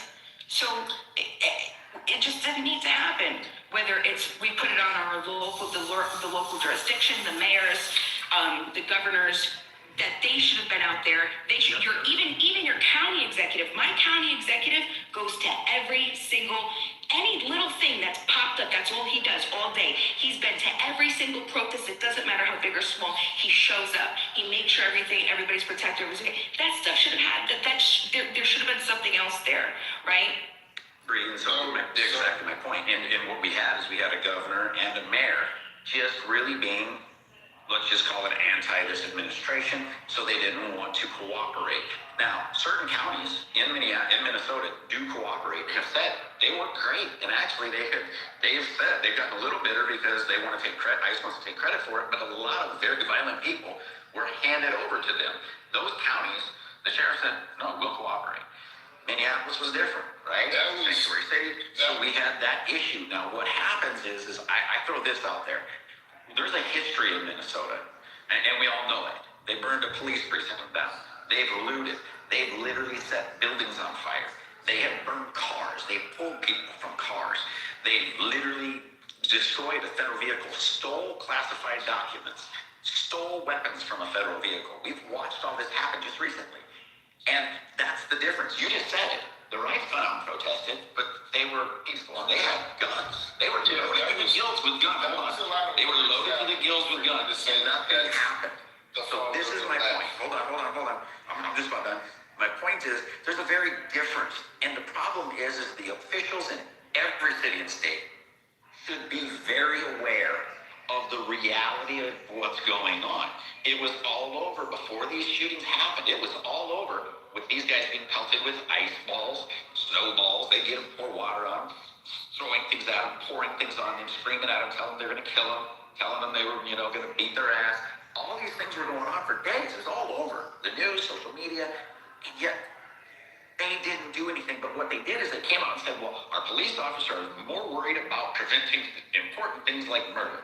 Well, 2 people died, and stores got beat to hell because ICE officers were inside. One, they thought, oh, ICE officers are in this hotel, and they beat the shit out of the hotel. Now, these are the things that if you had the police in the street, you start detaining people. Shortly after that, there was some place that they showed, like 750 people got detained. The cops said, there's enough of this. And guess what happened? Everything de-escalated. Okay, that's what we have to do. But we also have to admit, we've got politicians who say things in office. Now, I'm going to use a standard that was set.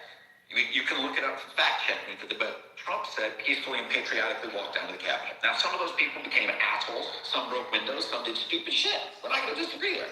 But they wanted to impeach him over that. They wanted to have all sorts of problems. But we literally had people on the other side saying, don't stop fighting. Take to the streets. There's blood in the streets. We'll bury them under the Capitol. We will do this. You kick them. You chase them out of the restaurant. All of these things. You have to ask. I'm going to give 2 more seconds. 5 more seconds. You just have to ask yourself. Why are you talking about January 6th right now, man? There was a term. Standard is what I'm saying. You gotta let us get on the mic, right? You're literally having people in Washington, D.C. that can't get in trouble, telling the people in the streets, go do shit they shouldn't be doing. They can literally say, I didn't tell them to actually burn anything. I didn't tell them to actually kill anybody. So that's the difference. We have politicians that are fucking stoking the fires, and the people are paying the consequences. Yo, Dima, you understand that from what I interpreted, unless I misconstrued what you said, you kind of just word salad your way to admitting that was the result of the left's impulsive ass actions. And going forward, what I challenge you to do is, because you never hear this amongst you law enforcement detractors, you never mention, not even one. You would think most of y'all would have like the shock value engraved name of Laken Riley. Remember that name? Beautiful smile, beautiful future, Riley was all. Never. You guys never. I get it, Freddie, Renee Good. That was like supposed to be a George Floyd, Marty in the field. But just have some unbiased respect.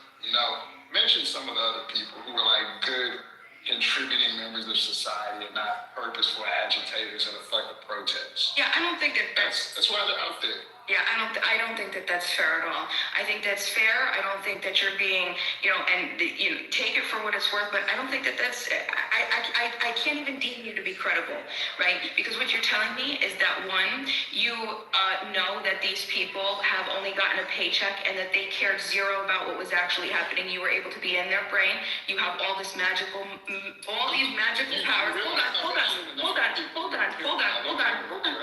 One second. So you have all these magical special powers that nobody else does, where you could be in the mind of these individuals and you were able to mind read because you're so special about what their intent was and what they were trying to do. That's dishonest. There have been many people. Hold on, wait a second. And especially in a sanctuary state. Guess what, sir? I'm in a sanctuary state. Do you know we have all of our Republicans right now? Hold on. Wait, hold on. Well, sure. Well, because I'm not a bootlicking statist, okay? Right. Well, listen. Well, actually, that might not be the argument for myself. But okay, yeah. But the point is that don't try to. You're going to discredit yourself by pretending to mind read and say that they're. Well, absolutely, because because it's not a logical argument to claim that they're just sitting there and then you use these words, right? These dishonest words to say an agitator. Well, I'll explain. You use the word agitator. Do you know that's a specific word? That's a specific adjective that's being specifically used from one side, and you're talking about being objective. No, sir. No, it's true. Because listen. Okay. Well, you keep listen. I listened to you. I didn't interrupt you, and I can't fight. I can't fight over you. So go ahead and speak. Go ahead and speak and get whatever you have to out, and then I hope that you can give me time to respond. We appreciate you being a good orator. but stop. It's not even a fucking rhetoric. Focus on the argument, sir. Focus on the argument. All you're telling me is you don't like what I'm saying, so stop. And you're interrupting, so clearly you're uncomfortable. If you can't be civil interlocutor, then step out, sir. Go ahead. So that's my point. To claim that you have special powers of what their intent was or what they were doing. There are plenty of people that are very passionate about this, that have been passionate about this for the past 20 years. This isn't something that's new. The only reason that I believe, this is my personal opinion, because it just makes a lot of sense, is that there's going to be more of this in the news right now because of the increase in the activity, just like anything else. When you add something, when you add more fire to the flame, more fuel to the flame, there's going to be more situations, and it's going to be, it just brings naturally more eyes are going to be on it. We've increased, DHS announced January 3rd of 2026 that they've increased ICE agents. We have the most manpower ever in the history, 120% increase. We went from 5,000 to 7,000 agents the year prior to 25,000 agents. Okay, there's a lot more activity. Okay, and that's just in 1 year. So it just makes sense that the public is going to be more, especially sanctuary states. And when you have a sanctuary state, what is a sanctuary state? This is federal state power. This is the territory that I'm talking about. Like you're talking like these people are your enemies, and that's what I think is a sickness. It's an illness. The people, everybody in the United States, whether you want to call the left ill and the left sick, the left calls the right sick and ill. I think you both are sick. I think you both are sick because you don't want to sit there. We can't have solutions, and you don't reduce what's happening down to some basic principles and then just stick to them. You get so caught up in your identity with your political parties that you want to tote your political party over, and you're both so performative. The left and the right are so performative, using dishonest descriptions, right? Where are the objectives? We're active people where we could sit here, we could really look, okay, what actually happened? Where does America want to go now? When we have a sanctuary state, when we don't want our police to cooperate with ICE because those people, that's the constituents of that state, right? That's representative. This is what the people want. The people say, hey, look, we don't mind that these people are here, right? Well, come and take the criminals, that's fine. But for everything else, we're going to expect prioritization and proportionality. And if we don't see that, we're going to protect our neighbors. And I agree with you. There's a lot. Like I was outright pissed the first time when Kristi Noem ran out and said something after the grenade. Shut up. You should come out and say, hey, there's an ongoing investigation. It's what they always say. They don't say anything. She did. And then she did it again in the second one. And I'm just like, you're an idiot. It causes more problems. The best thing you do is you act like a civil adult and say, we will have a statement. We are just learning of this. I'm not the freaking head of Department of Homeland Security, but I'm going to tell you what I would have said. We're still investigating this. I wasn't on the ground. I will be reviewing all video footage, getting statements from people on the ground, and we will have a statement as soon as possible for you. Simple as that. Don't play the political bullshit game that she tried to play. Hated it with a passion. I moved from South Dakota. I didn't mind what she did there. But what she did those two shootings, I looked at her and I said, you're a dumbass. You don't immediately defend. You literally have to be, hey, no colored glasses, no blindfolds. Let's watch and let's see what happens. That's the way that both of those situations should have been handled from her. They failed miserably. Both sides, as you say, play it, and right now it's more divisive than it's ever been. Joe Manchin has talked about this. Bill Maher has talked about this. There's a reason him, Andrew Yang, and others who've ran as Democrats for president have said that they've drifted from that side. We've also watched some people on the right become pain in the asses on their side. And what we need to have more common ground. Look at John Fetterman. This man is putting a freaking target on his back. Why? Because he says it. It's country over party. This is nonsense to call each other Nazis and all those fascists and everything else. We have one guy that's standing up loud and proud saying, that's enough. And you know what? Maybe he should run because you know what? He'll get independent votes. He'll get Democrat votes. He might even get some Republican votes because everybody's sick of the division. Both sides are. I think everybody can admit that. Babe, I appreciate that gynocentric viewpoint. You know, that's very typical. Very typical.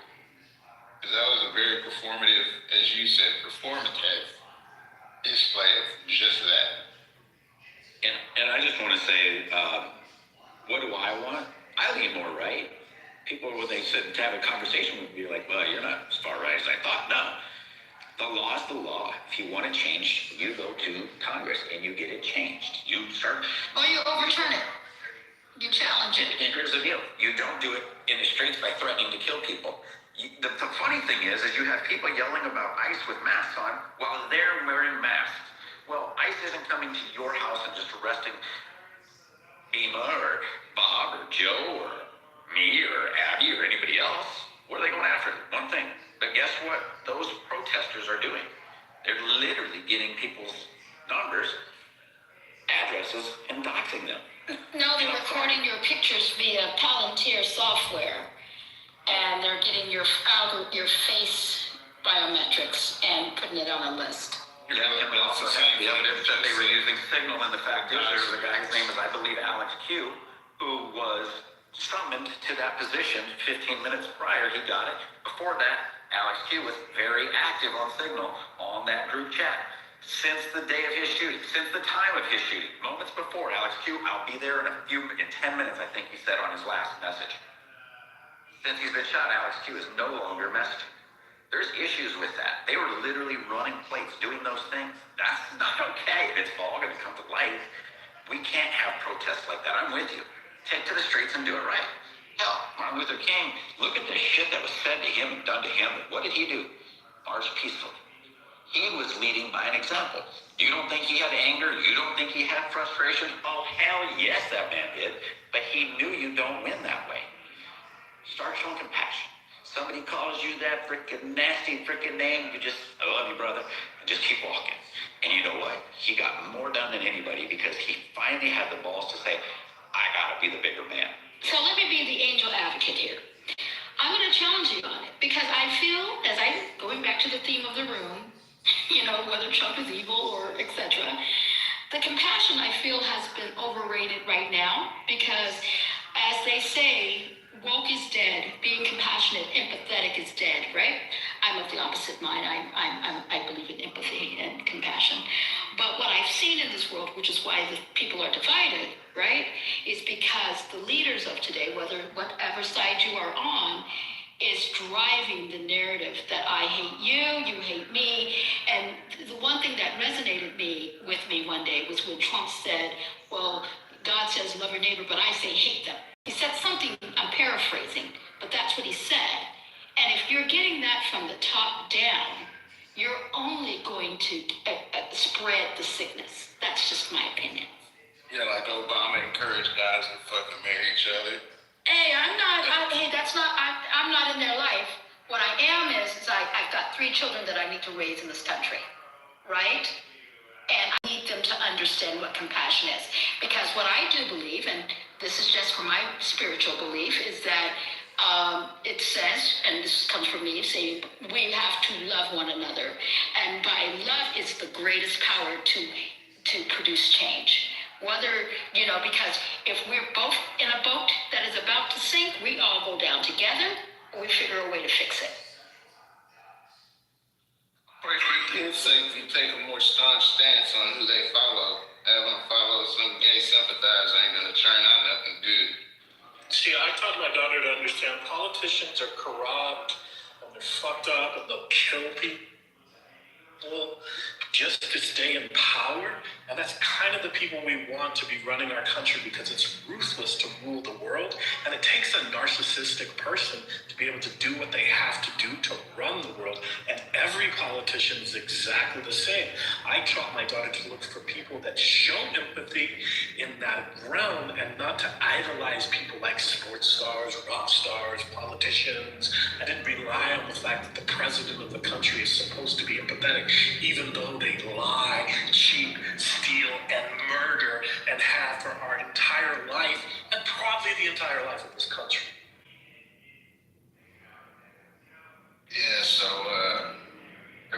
politician is not evil, sir. Just go ahead and start with Abraham Lincoln, who after the Whig Party went ahead and deceived Congress to pass the 13th Amendment. They could blot on his presidential legacy. Pretty upstanding sounding gentleman. Yeah. I'll give you that he's better than most. Sure. Yeah, but he believed in the separation of the races, even though he did the emancipation. He did not believe in equality. Exactly. Yeah. Alright, so I don't really think that's a viable argument. I think that's what is it, anecdotal. Given what his presidential legacy reflects, you, ma'am, would be discredited. No, I'm not discredited. He did say it in writings, what he felt about Negroes, as he would say in parentheses at that time, right? Ma'am. No, I'm not. I'm a reader. She's absolutely So, right. he did She say is absolutely right on that. Ma'am. She's not wrong. So, Jesus Christ. See, some of y'all can't be written in the book of life. But anyway, so at that period of time, what's considered a cultural norm that's not taboo. We're not talking about something that was anywhere near a present tense societal measure of what it would be now seen as. That was the fucking cultural norm. Jesus Christ, he blotted his presidential legacy to free what were still considered 3/5 of fucking humans. I don't give a fuck what he wrote. His actions have the merit. And personally, if you look at the history and the numbers of slavery, the foundational blacks, most of us are very convoluted, claiming African shit that does not pertain to us. And fucking all the Bible reiterates this. Our numbers that were affected are extremely low. Extremely much lower than what they've been taught to you and personified as in fucking school.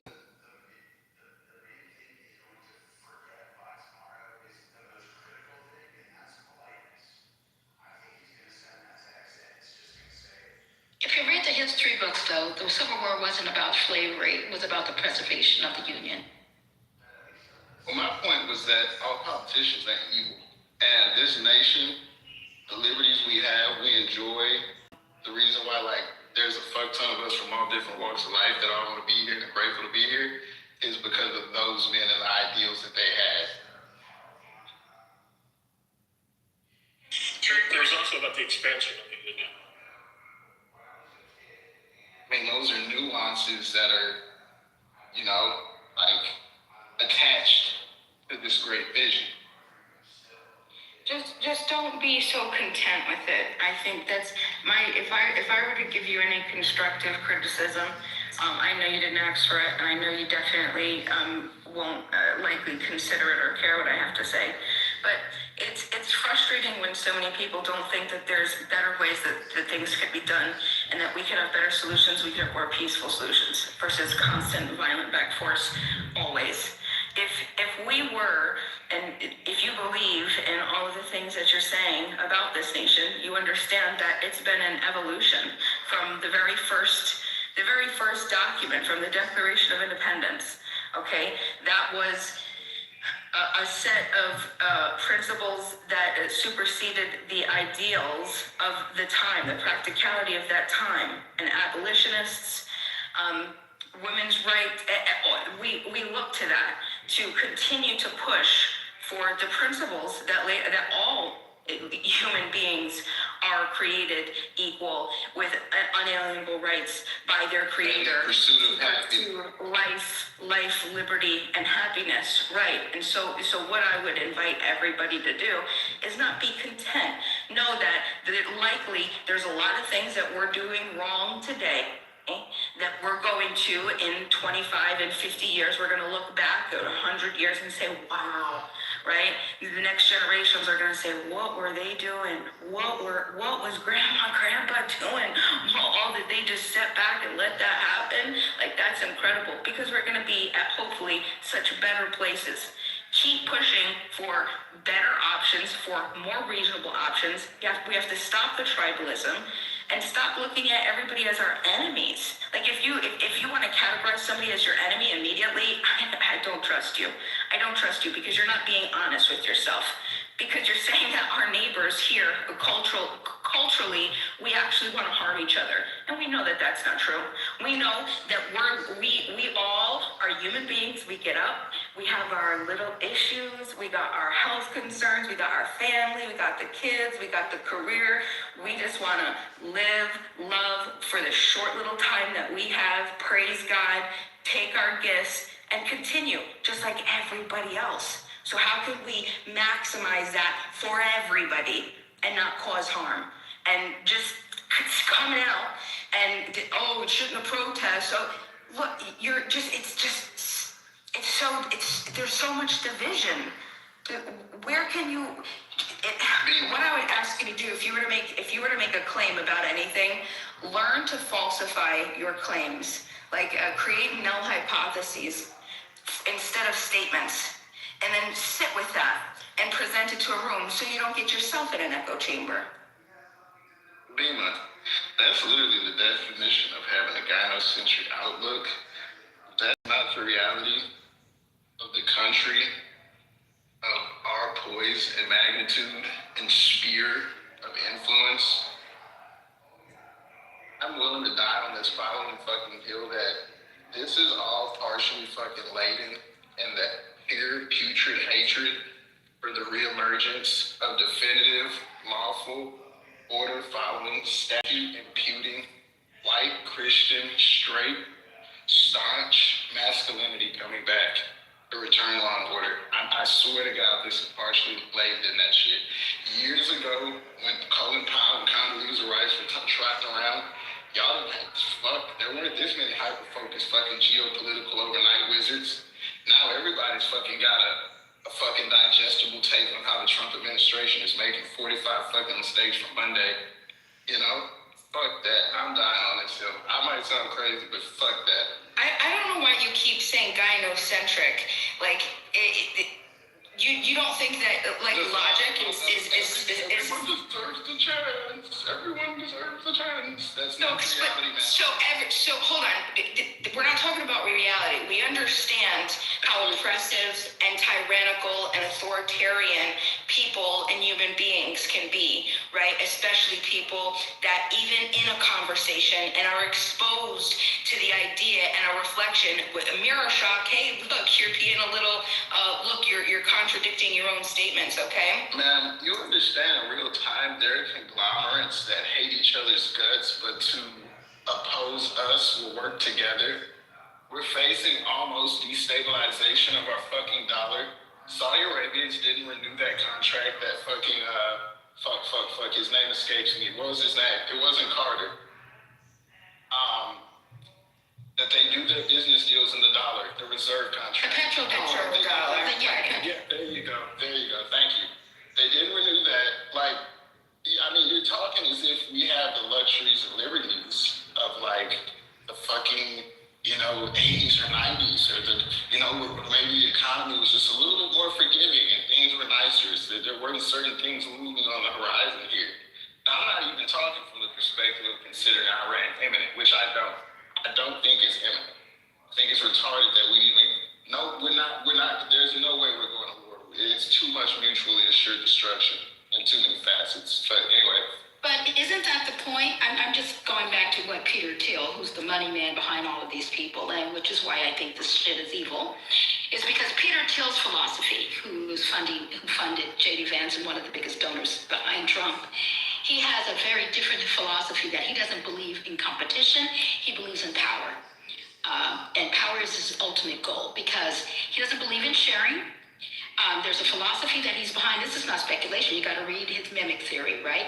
He believes that everybody wants to be great, and he believes that everybody wants to mimic. And you can Google mimic theory by there was a French philosopher that Peter Thiel follows. I think René Girard is his name. But one of the things that he believes is that power is not something that can be shared, but it's by differentiation. And those who have the power make the rules. And that's why the billionaire class, or you can call it the Epstein class, whatever you want to call it, they're the ones that are allowing for the destabilization, because the key piece is The more stable it gets, the more power they're able to grab because they have their assets and their money and different resources than where we have it. That's a good concise take. I give you that. By the way, I want to apologize. I wasn't trying to overtalk you or interject. I feel like I was kind of over hogging the mic, so I'm going to go ahead and kind of let someone type it. That was a good take, though, as we look. Very concisely said, too. I like that. But I still believe in hope and love, right? I'm like Bima. I have this internal optimism. But as I look at the reality of the money, and even if you read the Epstein files and their intent to create destabilization in regions, when regions are destable, it's up for grabs for whatever money goes in there. So like Venezuela, it wasn't the small companies or little business people that went in there. It was the big money people that went in there so that they can go ahead and export. And that's why I look at the money. As much as people may advocate for Trump, I'm not against one side or the other. I don't have derangement syndrome. I have a class issue. Maybe that's my concern. And when the access begins to become very difficult for average citizens that are not in the 1%, and I say average citizens because that can range, then we're no longer allowed to play. We're not going to be part of the game. So now there's good concise take, man. You got some good takes. I like that. Very prompt and astutely delivered. Agreed. Voice too. I give you that too. I say got voice. On like some. And kind of centric views, kind of. Yeah.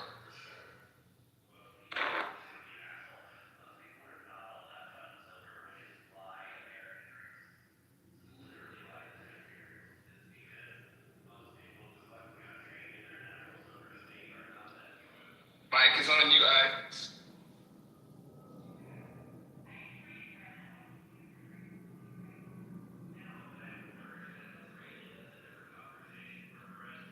Sorry, did I miss something?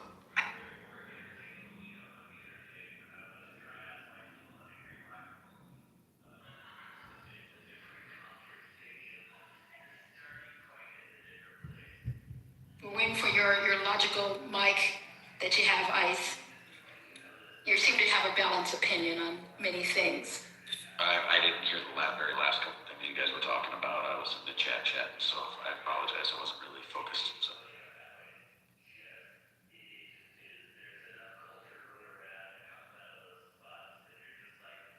I guess it goes back to the theme of the room. Maybe Trump is evil. Changed my mind. Yeah, I don't think he's evil. I just think he's brash. I think he's, he uses the same tactics and they work. I mean, after Davos, you had two political leaders who do not like Trump, openly stated that they're not fans of his, but they said that they needed Trump to do this because Europe doesn't want America's fingers meddling in their business, but yet we want them to pay the bill. And it's time that Europe stands on its own 2 feet. Two separate leaders said that. And I was like, finally, this is all Trump wanted. He wanted them to start, hey, we can't carry the heavy load for everybody for all over the world. And then you're like, wait, you guys aren't the world police. Well, you want us to be. You want us to be the world's, uncle handing out the money. So, for me, I think there's the freshness of which he's always done things. And he comes out and says wild things.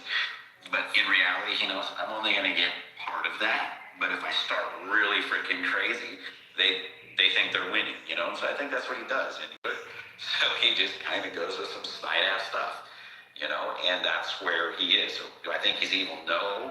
I mean, I think he showed some compassion with some things he's done with other families. If you watched the speech today, this man is paying for a woman that nobody even knows to have cataract surgery that was there. This guy does compassionate things. But he doesn't want people to know he's got a soft side. He wants to be this big tough guy, which I think is dumb. I think it's good to show the soft side once in a while. But it's Trump. That's just who he is. So, I mean, he's a brash asshole who I think sometimes it's funny when he comes up with the nicknames, but then there's other times it's completely inappropriate. It's just like, dude, just stop. You know? So do I think he's evil? Absolutely not. He's got all the money he would ever needed. He really thought it would be easier to I can clean this up. I know what's broke because he was part of it. He's admitted that. Yeah, I know exactly what the loopholes are, and we need to close them, you know? That's finally something that was said. Name another politician that has said that, you know? We need that. But the problem is we've talked about this earlier in the room. The corruption is so deep. You have people coming in and if they're broke, and in a few years, they're worth $8 million. You got one who started a wine company who's only made one bottle of wine that's called Devil's Lies, but you can't even buy, and it's worth $15 million or whatever. It's like, this is what's happening. These guys, yeah. And then the other one was worth $8 million, and they asked her, you were in the negative when you got here. Can you tell us how you're worth $8 million now? And she refused to respond. She just kept walking. And I was just like, this is on both sides. There's a lot of wealth that's being generated. And I just want to say, Martha Stewart's poor ass, she just got, okay, you could call it insider trading. Somebody said, yo, shit's about to dump. Wouldn't all of us then say, fuck, I gotta save myself? Look what the Pelosi's did.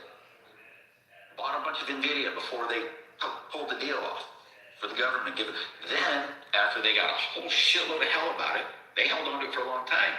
But then all of a sudden, just before they're like, okay, fine, we'll make you happy, they sell theirs. And a few weeks later, NVIDIA tanks. Don't think that they had some inside information because there were some things that happened with the Congress, with the government. You don't think they knew.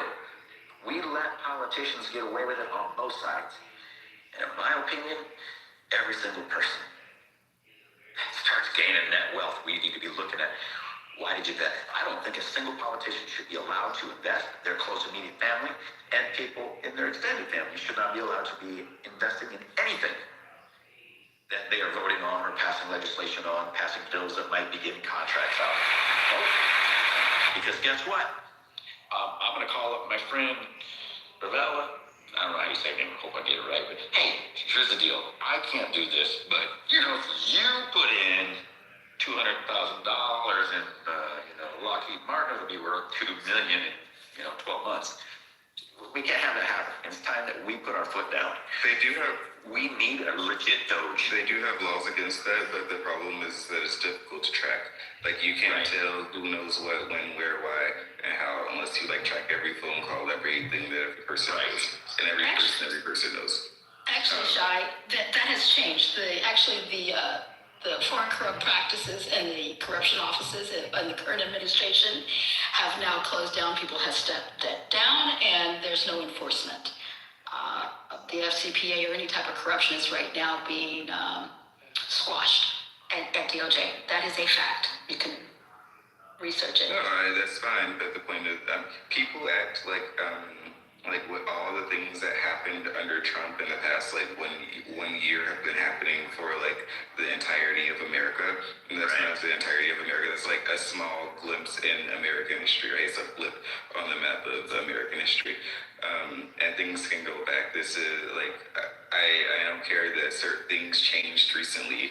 I care that what the overall character of the state has been over time. People really need to stop doing that. It's Trump became a guy. I never said that. I just said the current state of the corruption laws have now. Yeah, but the laws of... It wasn't happening. There's always corruption in every system, right? Because systems always. Because systems are made by men, and the issue with is men and not women, of course. We would not. Some women make some systems, but also the reality of it is the aspect of the corruption happens through the fact that people look at the system, they try to figure out how to game the system, and they perfect a gaming of the system, which allows them to benefit where other people have not found this gaming of the system.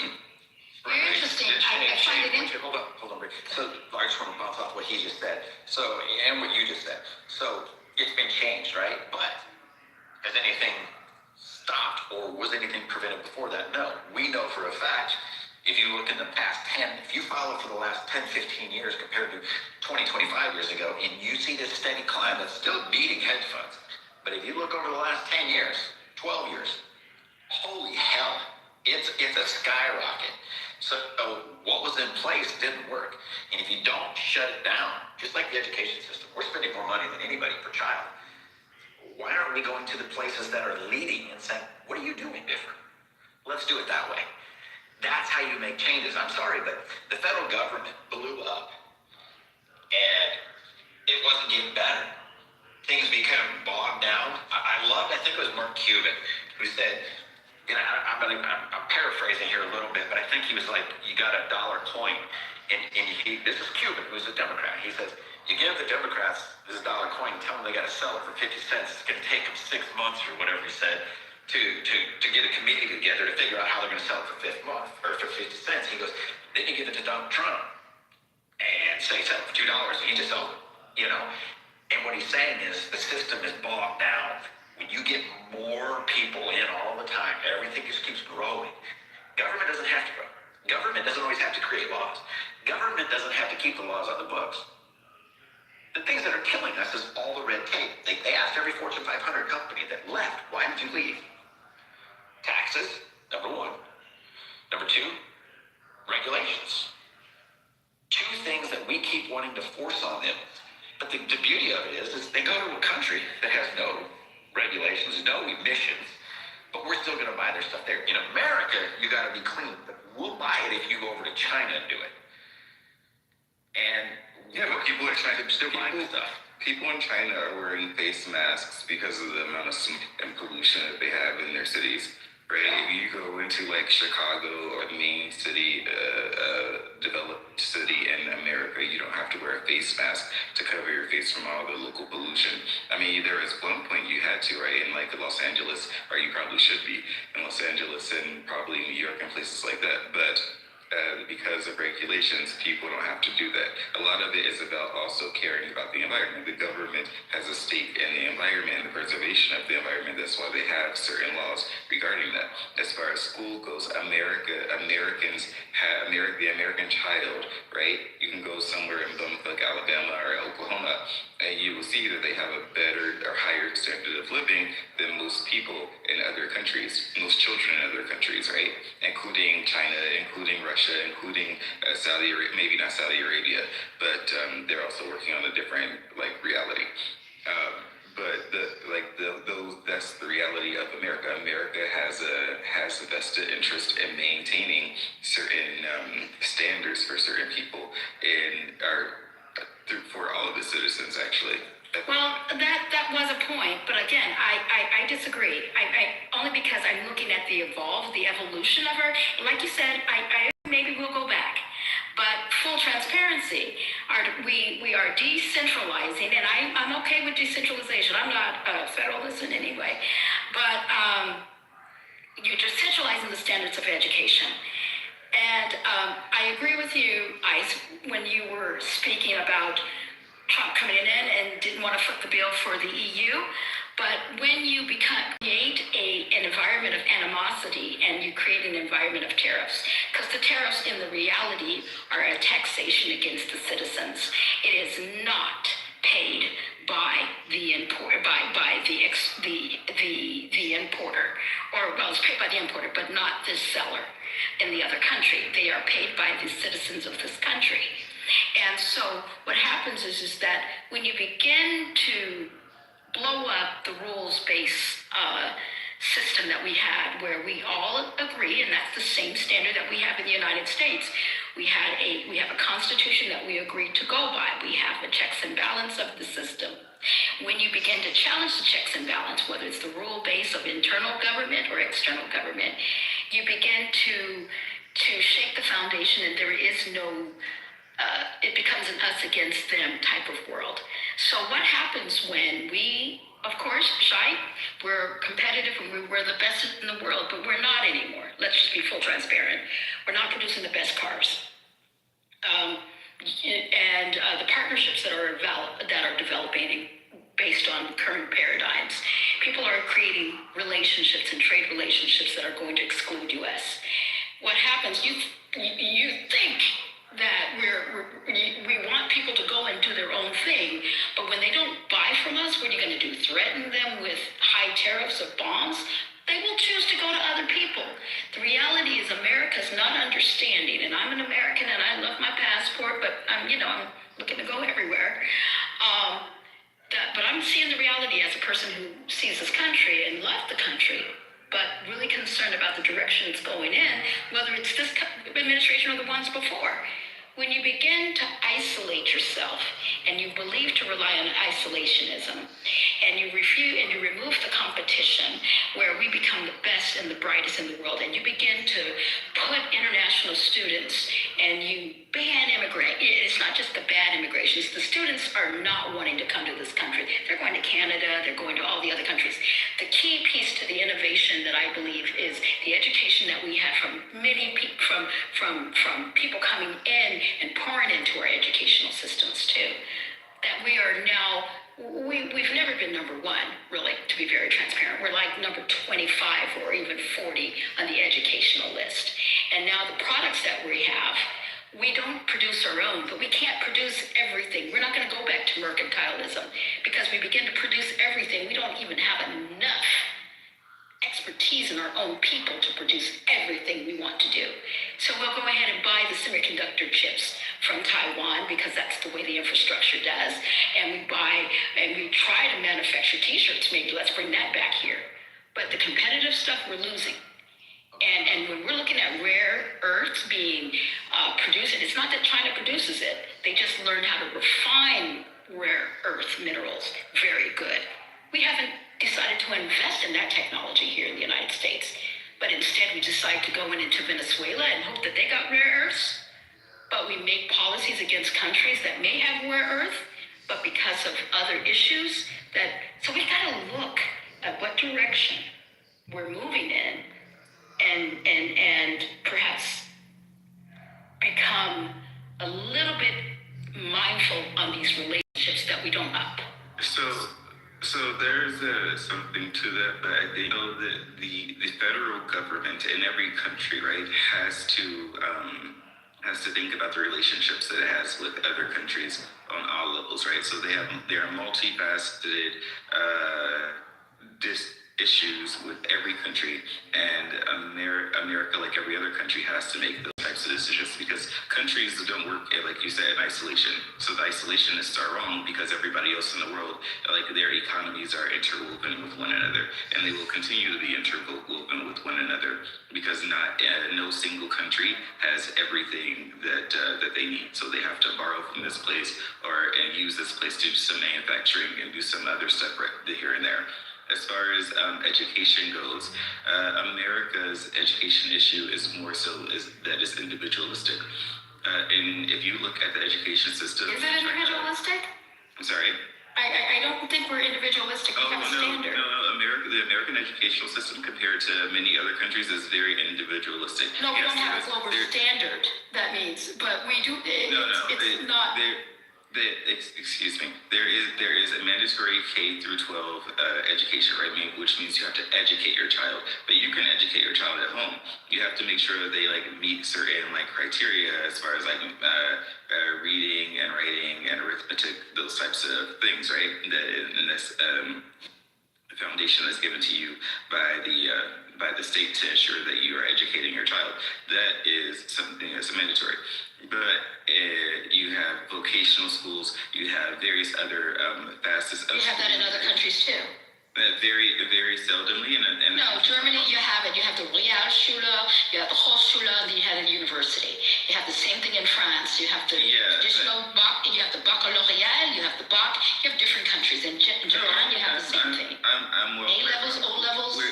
It's different. We're talking about these top schools or countries of schools, right, that you're talking about, which include Russia and China, which I was speaking about specifically, not Western Europe. No, I said Japan and Singapore. They have O-levels, A-levels equivalent. So they're just as competitive. The standards about math. Let me just be full. We're very weak and sad at math. We don't even know know No, what I agree with you. I agree with you. And yet people from all of these other high-level countries are going to American universities. No, they're not studying anymore. math and They're going to engineering. Canada. They only happen in the past. They're not couple coming of years. here anymore. No, you're talking about in the past couple of years. I'm not talking about in the past 10 years, 15 years, 20 years. Yeah, but there's a trend shift. What those people did was that they went to America, sent their kids to America, learned how the systems work better, and then imported them into their countries. That's what happened. They learned from what America was doing. They copied it, and actually, in some of those countries, they actually have satellite campuses for the top universities in America, so that they can still teach their kids. But here's the funny part. They weren't American citizens that came here, though. See, if we were so good, we would be producing our own talent to that great level, right? I'm not disagreeing. And exporting our talent to other countries. So what I'm just saying. Allow me to finish my point. Hold on. You didn't even allow me to finish my point. You just wanted to excuse me, I wanted to finish my point. Because the fact is, if you ever look at Chinese or Russian education systems, which are the highest in math and Я знаю, я говорю по-русски тоже. Yeah, I understand the Russian. Give me a second, Mel. Give me a second to let me finish. That you will see that their schools are hardcore factories, right? Their schools are hardcore factories. A fifth grader is doing high school level math and science in Russia and China that would compare to a fifth grader in America. I mean, it's astronomically different, right? Those levels of math and the amount of homework that they get per night is astronomically different. Kids are going to school from 7 in the morning until 7 at night, and then have 3 to 4 hours of homework at night. They're doing college level homework, and they're being pushed into that direction very early in their lives, and that's across the board. And not everybody can handle it. And until recently, China had a very high level of suicide rate amongst its students. It's changed over the past decade or so, but it was extremely. China and India actually are the top at sending students out. They all come to America. There's over 600,000 of them, I think they sent in 1 year, just to give you an idea.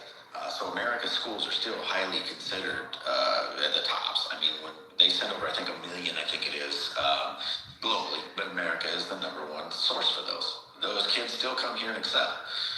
There's a reason. There's the way that they've been raised to understand the education system, to respect the education system, to respect the education itself. You know, #1. #2, to say that we're not a manufacturing superpower, you'd have to explain to me then how. I never said we're not a manufacturer. Well, you said we can't be. No, we're not producing like we used to. To be very transparent. Our cars. Hold on. When we talk about cars, that's where I'm going. You would have to explain to me how Germany, considered one of the best car makers in the world, has got Mercedes and BMW here. And actually, if you want to know the truth, BMW America is by far the largest manufacturing facility in the world. You know why? Because we have. Hold on. But it's because of the imports. I'm in import and export. It's because of the imports. A fuck ton of them. Okay, we export everything that's produced here. And you know what? We now. In America, BMW America makes the chips for the BMWs. And because we're consumers. BMW. U.S. is the biggest consumer. Do you know that we export a fuck ton of BMWs? Yes, but what's the country of origin? What's the country of origin, though? What's the country of origin on the goods? Because it's not all U.S. Because what you have to understand is we do a lot of the assembly. We manufacture. We're not doing all the finished parts here. What Bavarian Motors Works facility by March 1 year broke the record in the history of the company for the most sold pre-sold BMWs. That's an exception, though. No, it's not an exception. It's been happening every year since, okay? So sure, but I'm saying the BMW line of importing. Let me finish. I let you roll. Okay, go ahead. BMW is now talking about having their transmissions made in America. So to say that we can't be leaders in the auto industry, you have to explain to me why BMW is so huge. And saying we can do this here, and we can now put the transmissions, have them made there. And you know what? Now I'm going to go a little bit further. Okay, they're proving that it works. They literally have tests to be able to apply. That's how many people they got wanting to work for them. Okay, so people will line up to build cars, and they make money clearly. But we want to talk about tariffs. What are tariffs? We heard the Supreme Court say it. They're taxes. Yeah. Okay? Right? In math class, we're terrible. America's terrible at math. But if I put a 1 an equal sign and a 1, I can interchange those, right? I can't put a 1 and a 2, but I can put 1 equals 1. And if taxes are tariffs, then, or if tariffs are taxes, then guess what? Taxes are tariffs. And we're okay tariffing a country in our own country to produce. We'll tariff our own country. Where does the taxes and the tariffs, who pays those? Oh, us as the consumer. It's a cost of building the products, right? So we're okay tariffing an American company, building in America, but we don't want to, we're going to take Apple, for instance. We will go ahead and let Apple leave because the taxes get too high. And they have a profit of $252 billion, of which zero was taxed. Now, they did a study on Greenville, South Carolina. If every person there spent $20 a week at a local mom and pop shop, okay? What is it, 60,000 people in Greenville, something like that? But they spend $20 a week at a mom and pop shop, a little cafe, the local hardware stores. They determined that it would bring an extra $300 million into the local economy because of the way it recirculates. That's just the people spending $20 a week. What do you think $252 billion recirculating in the U.S. economy, what would that equate to? So we let them. It's not the same. It is the same. No, it isn't the same. Tariffs are a blanket. It's a blanket on a product. Now, taxation, the taxation of a corporation, when they do and build a facility, it's a different taxation of sales, generation of sales. It's not tariffs. When they sell the product. Yeah, but when they sell the products, the sales of products is what's sold at Apple. They're sold. We're going to sell a hairdryer. Yeah, when you're selling that, that's sold. That's sales tax. Just stop. That's sales tax within a region. So a state will have a sales tax. A city will have a sales tax. Every time I buy an Apple phone, it has a sales tax. If the Fed raises the taxes, who the fuck pays it? Do you think you're seeing it differently? The Feds will raise. I'm saying it very clearly. No, actually, you're seeing the taxes differently. No, because tariffs and taxes, there are taxes on people, but they're applied in different ways. The importer pays the taxes on goods that come in, and that importer passes its cost on to the citizens, and that can be anywhere in the states, right? Anywhere. Whereas sales, when you're talking about Apple producing $200 billion worth of and not paying taxes, that have profit, because they incorporated themselves. First of all, they're incorporated, I think, in Delaware, but when they do their sales structure, what was going inside and how they structure it, they probably got a sales entity in the EU, which captures most of their international sales. Where you missed is you didn't listen to everything I said. Their overseas profit was $252 billion. That's the point. U.S. Yeah. Okay. And that's the difference. Every country, every company. Simple back and forth. You never let me even finish. So this will be a simple back and forth. So I'm okay doing that with you. $252 billion. Let's just say that American companies, they don't pay a fair share. What's their fair share? Do you know what they pay? What would Apple pay on taxes? What would their tax share burden be on $252 billion in profits? You're still missing the point because No, tariffs. you're missing my point. No, because they're going to have an incorporation outside. You're doing it on purpose. No, I'm not doing it on purpose because I don't think you're seeing. No, taxes and tariffs are two different. They're still taxes, but they're not applied the same way. The Supreme Court said they didn't say they're applied the same way. I said taxes are tariffs, but they roll down to the consumer. Taxes on the company is taxes on the company. Yep. Tariffs are taxes on the citizens and the consumers of that company. Okay. Of that country. Neither and Apple is incorporated in California, so there's a lot of misinformation going on. Yes, but they're incorporated. You can have an incorporation, but their legal entity, I believe, has the Delaware courts because of the tax structure in the United States. You can break it down. A lot of companies in Silicon Valley. I don't think that's true. Okay. Our taxes cost of doing business. Bottom line. Yes. Thank you. That's my point. And when I have a business and I look at that, I look at my profits and I said, shit, I got to pay more taxes. Guess what I do to my prices? All my buildings, everything goes up. Why? I'm not eating it. Maybe not. That depends on market forces. Can you raise your price and still sell your product? Everybody. The point in the industry. The point to her long rambling thing that she completely failed on is the fact that the tariffs have brought in $5 trillion in jobs and infrastructure, manufacturing,